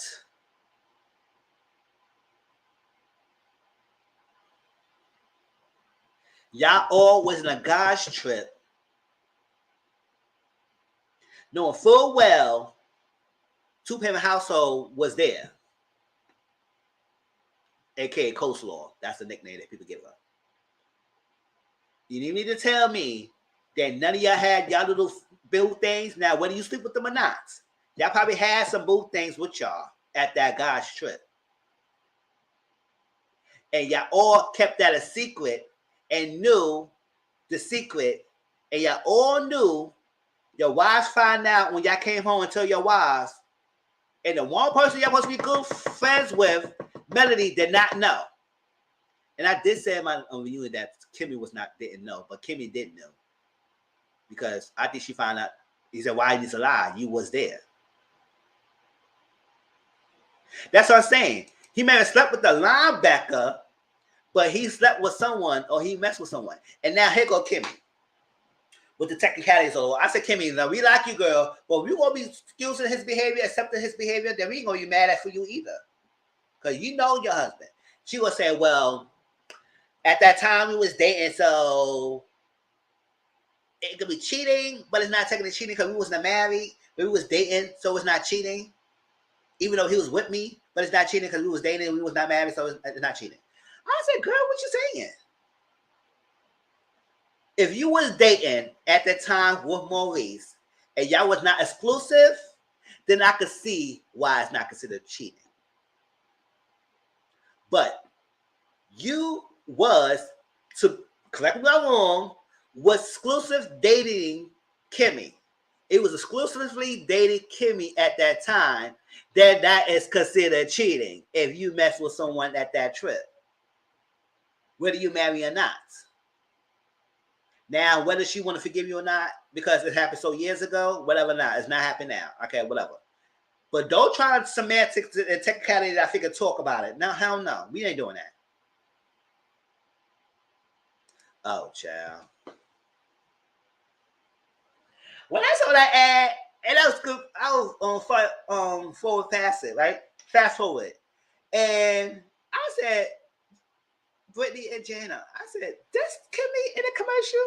They said, yeah. I said, what? First of all, I don't know how the hell she was walking in, I think, in shoes. I like, girl, you look struggle. You had a struggle walking that shoes. And that commercial was kind of terrible. I was like, what the hell is this? But listen, Judy was promoting her figure product, and she said, listen, y'all can promote my product. I'm getting my money. But that ad was definitely terrible. It was definitely terrible. I was like, I don't know how many take was to get to that take. Even that take was nasty. I was like, ooh. That commercial was not all that. I said, chill. We're gonna give me said he was sleeping with other people before they locked it. Yes. I didn't remember. So I would say if that's the time that he went on the Atlanta trip and y'all was not exclusive, then that's understandable. But if y'all were exclusive, he was cheating, girl. So you were trying to find a technicality of this loophole. I said, now we trying to sign you now, Kimmy, because like, listen, you know, we had the level headed. But it seemed like you kind of stepped in his freaking lies and everything. Even though you plain say you don't step in lies, but you still with him, so okay, whatever. We can tell him to leave him. But still. Don't technicality us. And y'all moved in together. Y'all was together. That was cheating, girl.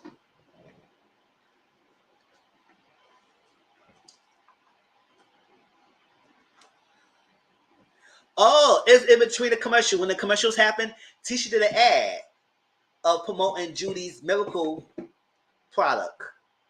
And it was horrible. She walking up. I said, Tisha, you look struggle, girl.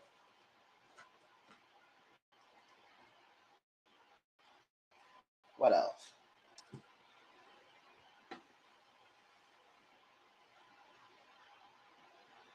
Yes, that's the problem. That's what we had discovered in Reunion 3. That all the contestants on that stage knew about that.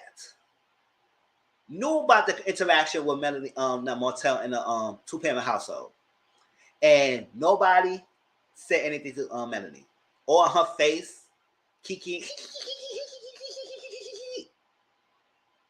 And nobody say nothing.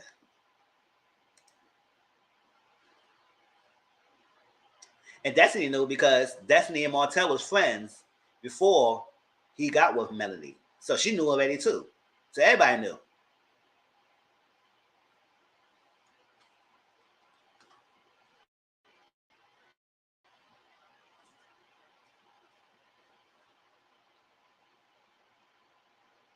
Yeah, she walk and struggle. See, that's what Destiny is upset. Mel and Keeper. Mel is keeping her from spreading her business to Montel. She knew this guy knew City One. Yeah, everybody knew. That's why when we got in this episode and Montel was telling the business, I guess that was his way to air it out on TV, but the other people knew about it. So it wasn't about they were so shocked. They was like, dang, how she find out? Basically, and that's where you find out with the phone. When she was calling the phone, put Martell on the phone. I said, no, put your ass in the phone and click. Sure, tell me what I need to put. And Destiny, her song. Where's up above, I was like, Destiny, what the hell you singing, girl? I said, oh, now we doing melody root now? I said, what the hell is going on here? Tisha with a Tisha came. So when he was with his ex-wife, if they got together, that's why she could say.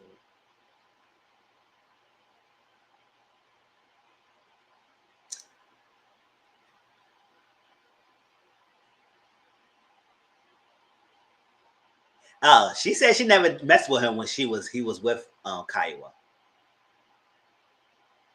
And there was no overlap. Because when he left Kiowa, he was sling dinging before he got with Kimmy.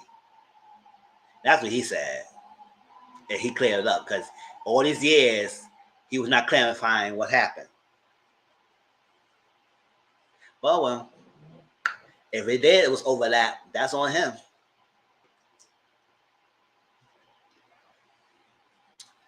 What else was I saying? So Destiny was in the booth trying to sing her lungs out. Tisha came and talked to her. And they sat down and basically had a conversation about how Destiny said, listen, after the divorce with LaBarrick, I was on PA, public assistance. I had to tap in my savings. I had to tap in my 401k. I was helping my father. He had to give me money. I was struggling boots. I don't think Kimmy Anoni was a side chick, and the fact that Kai was messing with his boyfriend and he was in Huntsville, I don't think there was. I don't think it was an overlap. I don't think it was either. Because I know when he left, he was sling dinging. He was a hoe. But Tisha is now making me wonder if Marcel really did trap her. Well, I could have sworn she said that. Because he got married because she got pregnant. Can we admit Destiny and Tisha are both puller and player? I don't know. Listen, they both want to beat her so bad. Melo's not innocent either, but at the same time, it's like, I don't know. They just want to be her so bad. Like now we playing music. Now you say you had a passion about music all this time. What happened to your hair products? In the store you had. I know it was some figure social media thing that's going about some rumor about her store being closed. I don't know what her response is because I didn't get her response. But did he trap her or did she trap him? Ooh. I don't know. I know they got married once she got pregnant. So whether they want to be in a relationship together or not, I guess that was their response. And I guess since then he was unhappy. He said, oh, child. Or maybe she was unhappy. I don't know. That was one of the freaking high school books. 101. Get pregnant, get married.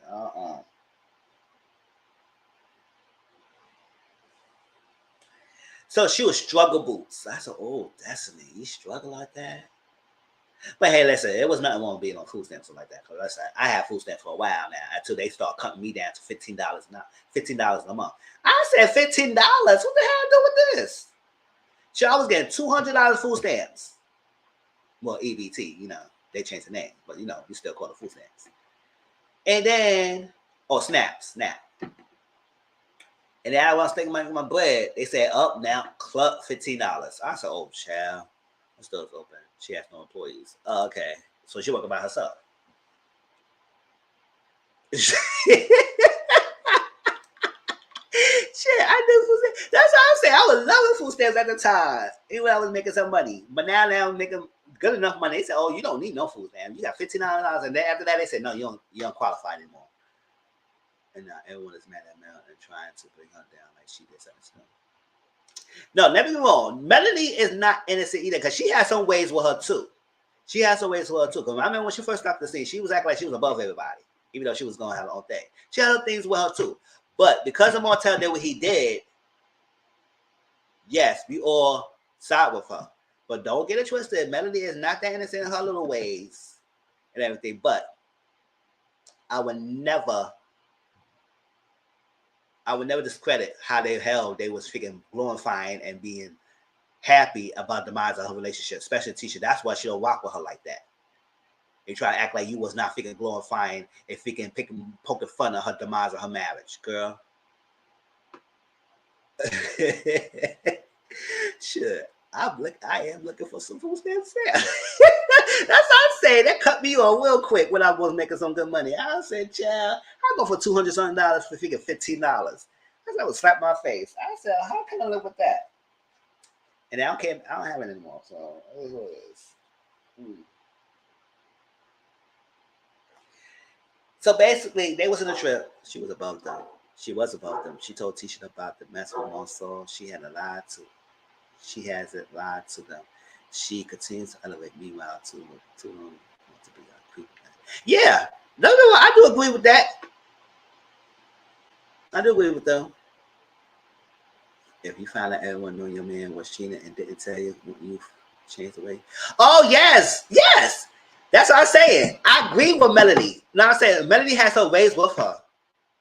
So we can't knock that out. Just because she was going through a lot, she has her ways about her. That's not good qualities. But the situation she was going through and now all this revelation we had, I do understand why the hell she's treating them that way. I do. Maybe she does have a knack of not having a good friendship with people. But these group of people, hell to the no. Y'all wouldn't be my friends either. Y'all was all in my face, knew about this thing, and y'all didn't tell me. All in my face. Now, I don't know why she's forgiving Kimmy more than she forgiving Tisha. Maybe Kimmy recognized that she apologized. I don't know what happened. But I wouldn't even rock with her either like that. Your man just lied to say he wasn't there, but he was there, and I guess you knew he was there, and he told you what's going on, and y'all all knew.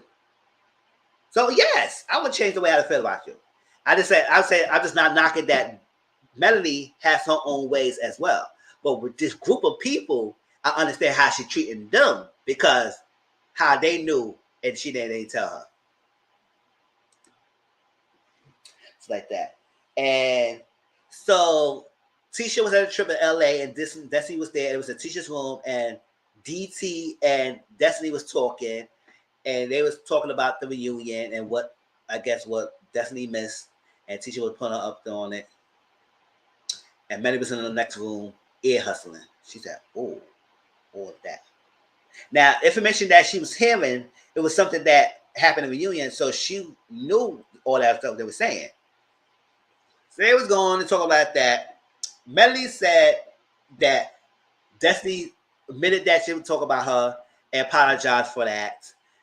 Destiny said that Melody didn't care that you were talking about her, but the fact that you was talking to her enemy, which it was DT, Tisha. I said, oh, her enemy is Tisha? Now Tisha said, what did I do? What? I'm an enemy? I thought we was cool. Like, what happened? I thought we were cool. Like, I'm an enemy now? I know we was not the best of friends, but I didn't know we was enemies. I said, I don't know if she said that or Destiny putting on 20 on 10. But hey, I could see her saying that. I mean, that is what it is. I want to know what man divorced his wife after she gave him 3 weeks prior and doesn't have to provide any. You say a word, CM, because I don't know what's going on with this situation and how you filed for divorce and she gave him birth and she's struggling like that.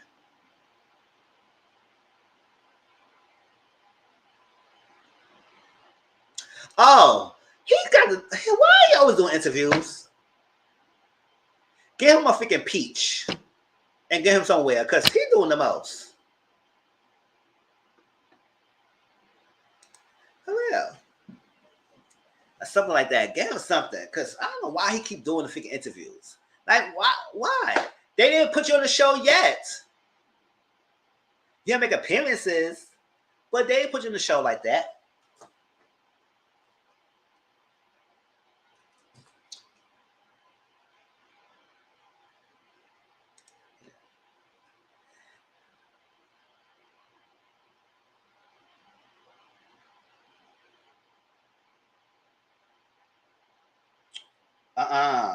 Look at him.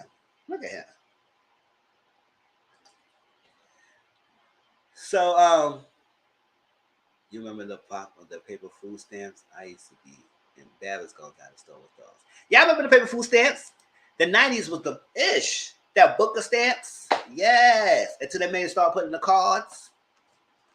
Sure, I remember that. I remember all of that. Sure, it was free money. Get your food. And that's the time people were selling their stamps too, in their food stamps. So, you know, making their money. So Mel and Kimmy was talking, and she told about the Parmesan party. She said, listen, I'm buying the clothes. I said, don't buy me my clothes. She said, I'm buying all the clothes, so everyone can be the same way and everything. I said, oh, no, you buying my clothes for the all-black Charlie party. And she said, I'm not inviting Destiny or DT there. But I had food stamps and living, man's life was great. Now in New Hampshire, it's tax-free. Get the 10 to help items. It's child. Should let me give you some paper food stamps. I was the Friday right now. That's what I'm saying. Child. Shoot, that was the life. And at that time, I was under my mother's case. So she had the same thing. And so when I had old enough, I had my own, I was under the era with the cards. And then the name was Snap. And I was getting, that was like after college and everything. And I was getting that $200 and everything. But then when they started seeing me making money, they said, slash. I said, oh, food stamps, don't do that to me. She said, DT and Destiny is not coming to the pajama party. Don't even ask for them. Don't even tell them. I ain't having all that. She said, okay, I won't say nothing. She said, so who's going to be there? If the people I know ain't going to be there. She said, Tiffany. She said, you know, Kimmy don't rock Tiffany like that. Oh, my gosh. So Micah, their mutual brother, Maurice and Marceau, have a dinner so they can like, kind of like hash the things out. Hey, Dominic Boo, to hash the things out. And they was talking. And so I can put the picture up. Marceau said it was funny, it was supposed to be a joke, and I didn't think it was going to affect y'all. They said, how? I feel like I have to pay income taxes and sales tax. I deserve child. Period. Sure. It should be about coming. It should be like a black income. Yeah, I mean, child. I just know I need some help. I want to spend all my money all the time. Everything. Sure. Give me a little assistance. I would be okay if you give me $50 a month or something like that. But not 15. Sure. So here's the thing. He said he posted, he think it was going to affect that. They said, how it's not going to affect us? You knew by putting the picture out there, it was going to affect everyone. Because it'll put the heat off, like Tracy said, and one of y'all said, it was going to put the heat off of you and put the allegations and some light to everybody else stuff and say, you was there. So now, Kimmy got to realize, confront, and Maurice say he actually did something there. And now it puts you in a situation, because now the allegation between you and stuff like that, and Martell was saying that you was doing your dirt too. So you didn't think about nobody's feelings. That he said he didn't care. He didn't care about nobody's feelings because when I put it out there, it didn't mean no that. Let me know that. Didn't mean anything to him. Shit, I pay for some more food stamps every time I go to the store. Child. Oh, sure. So I was like, so he knew.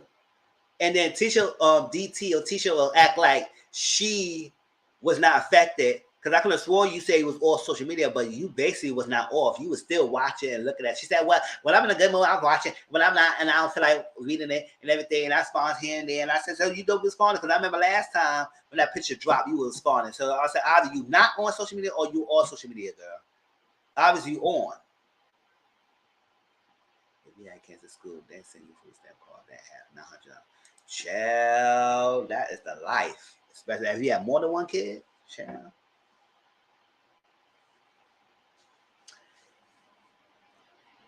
So it affected everyone. And now they're trying to make it seem like, oh, it affected more of, and they care more of Tisha feelings and how it affected her. And I said, no, don't try to put no more Tisha.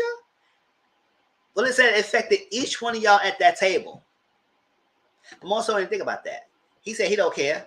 And I said, I don't know why y'all talking to him like he cares about your feelings.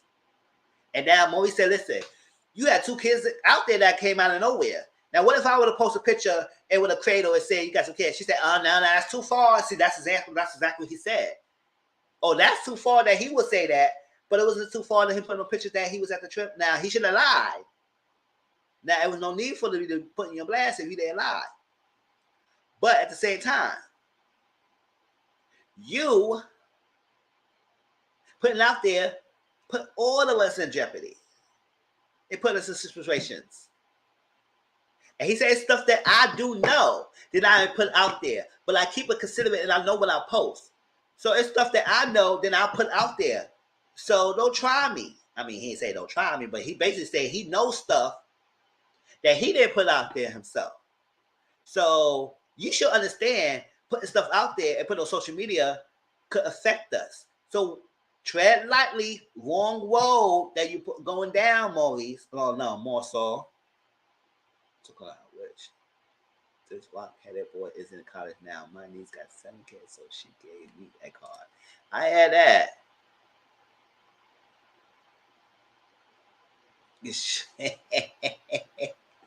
Oh, she love it. She thank with the stamps. So I said, oh, okay, Maurice, you know some tea. I said, good, she knows some tea. Shoot, they brothers. They brothers know something. And the fact that he's so willing to want to lie like that of not being on a trip when he was there, imagine what other stuff he knows. He knows. He keep it secret. He keep it a hush hush. That's why. I'm gonna say, if you got stuff to do, keep it to yourself. You won't air my brother laundry out there like that. But then again, more so you did that. So if he does clap back, that's on you.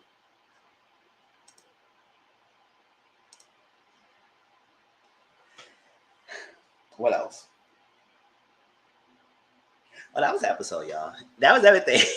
Any little thoughts about this? Because it seems like, child, they're going to have little altercations. I don't know. That probably for the next episode.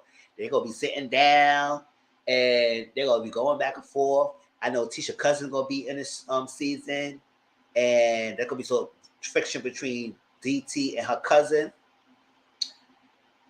Mel confront Destiny. I mean, Destiny and Mel, Destiny Martell, still cool with each other. And Melly gonna have all time. She said, why you still talking to him and everything? I said, child. But did Maurice really lie? He said he'd never seen a romantic interaction between them two. Listen, even if he did, listen, he can't be there and say he didn't see no interaction between those two because she was all around the thing. She said she was taking pictures and everything.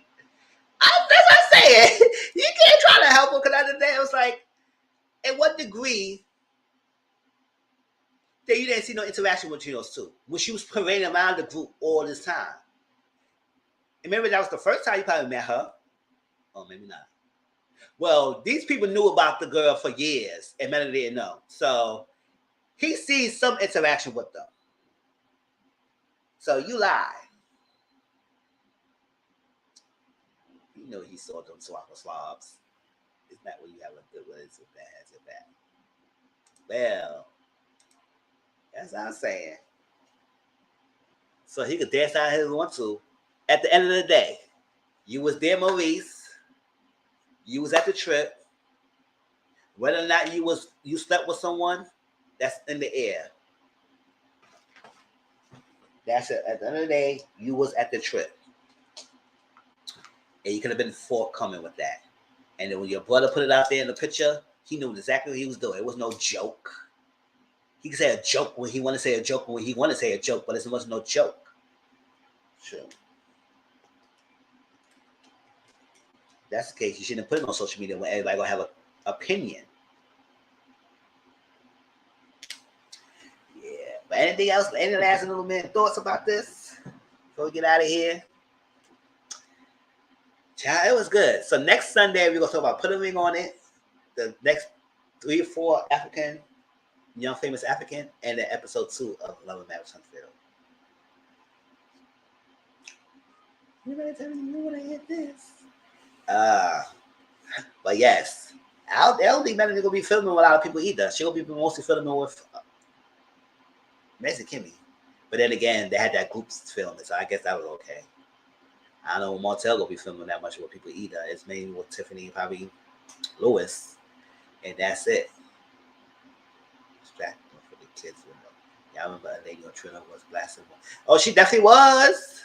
She definitely was blasting him. I remember that. She was blasting him and everything.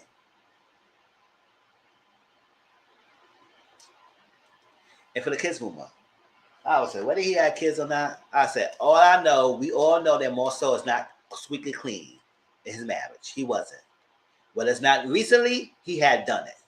If Marcel and two-parent household all smart, they will have their own after show on YouTube. Listen, if they want to make money, shoot. Hell, since she had a freaking YouTube channel and still ain't making no money on her freaking platform, girl, what you doing? I didn't like how Kimmy was making excuses for her husband, but turned around and said to Mel she remember the trip. Yes, I don't know what's going on, Kimmy. Like, I think she's kind of like accepting what he's saying, but don't want to accept what he's saying. But it's like she got complicit in her husband is, but it's still gonna be cause tension in the relationship because she knows he's not really forthcoming with every his information he's saying. But I remember the trip. Yeah, she remember the trip.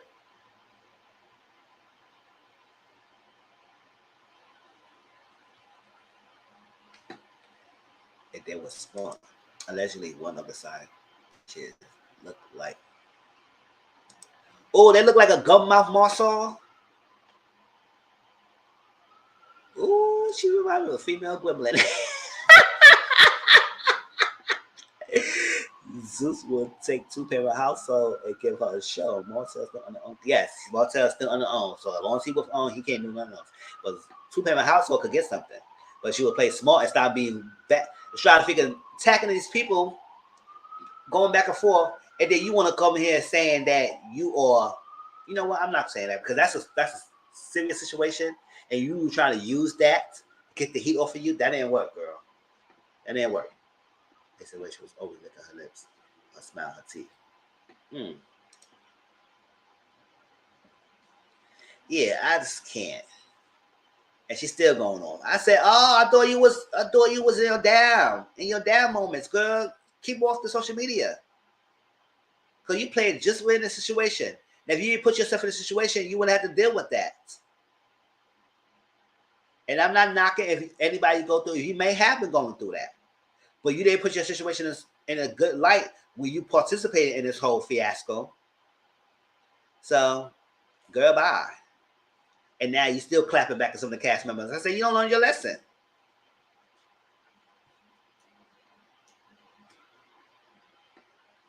Good night, Dakota. Thank you for coming by. I hope you feel better. And everything turn around. But that's it, y'all. That was my little talk today, but it was good. And listen, we all back with our shows, y'all. We coming back and everything. Our spring and summertime gonna be coming up. And we up, and we up, and we up. Listen. So we don't have no more cash rush this week because it's season finale. I think I might start doing some more all you series videos because those are my short segments and everything because different topics. Just have a chit chat and everything and sit here and watch alongs during the week. Tonight on Discord, we will watch both the Joseline Cabaret and Bad Boys and everything. And y'all, I did not know Camion was on it. I was like, hold up. I kind of missed him in the lineup because I was not paying attention to that. I saw him was on lineup. But, Camion Flanker, Kurt Flanker's son, he's on there. And a bunch of other people's on there. And it looked like it's going to be good. Just hope they keep it okay. Don't be touching people's stuff. Don't be doing a lot of stuff that Bad Girl Club did. I was like, come on now. We don't see that. But we'll see that in Discord tonight. So follow me on my Discord and watch that episode. And then tomorrow, and then on Monday, what? That's tomorrow, right? Tomorrow on my channel is on my channel. We're going to talk about both the episodes. And hopefully this is the last episode of Joseline Cabaret. I don't know if it is or not. But usually she give us 10, 11 episodes, and then we have a reunion and stuff like that. So, and this week we're going to watch the 3 or 4 episodes of Young Famous African. We'll also try to finish up Inventing Anna if we can. And some other stuff, like Married at First Sight. Ready to Love. I didn't want to watch some Ready to Love as well. So maybe when I go to eat and come here, I'll probably watch a little episode, one of the episodes of Ready to Love before Auntie Momo's panel. All right. Once again, congratulations to Auntie Momo on her Keep Up Catfish. The first one was a good success. And she got other interviews lined up. So it's on Saturdays at 1 p.m. Central, 2 p.m. Eastern, and on her channel, and catch up with that, y'all. It was okay with the honest interview. I was not on the live chat, but I was giving my commentary on Discord after I watched the episode, and it was good. It was okay. I had my own opinions. She already heard my side, my side of it. But I'm happy for her. And it's good and good. Hey, exposure. That's how you do it. But love y'all. We have like a little hour, probably hour and a half break to get ourselves together before the panel. And the panel's going to be short because we had to watch 2 episodes tonight. So it's going to be quick and everything. I know one of the topics about the bowling alley fiasco. Another thing about something else, about teacher, student, something like this, something. No, the nurse. The nurse did some things. I said, what the hell? People do too much. We're going to talk about the Joseline Cabaret drama and some other stuff. So it's going to be a short thing tonight, y'all. But we got to get the gab, so we might make it too long. I love y'all. Thank you for joining in. I appreciate y'all. If you have anything, y'all always could hit me up at Discord, Instagram, or Twitter, and I will respond. All right? Peace out.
Discord. I'm about to put my Discord right now for anybody who wants to join in. Oh, what's this?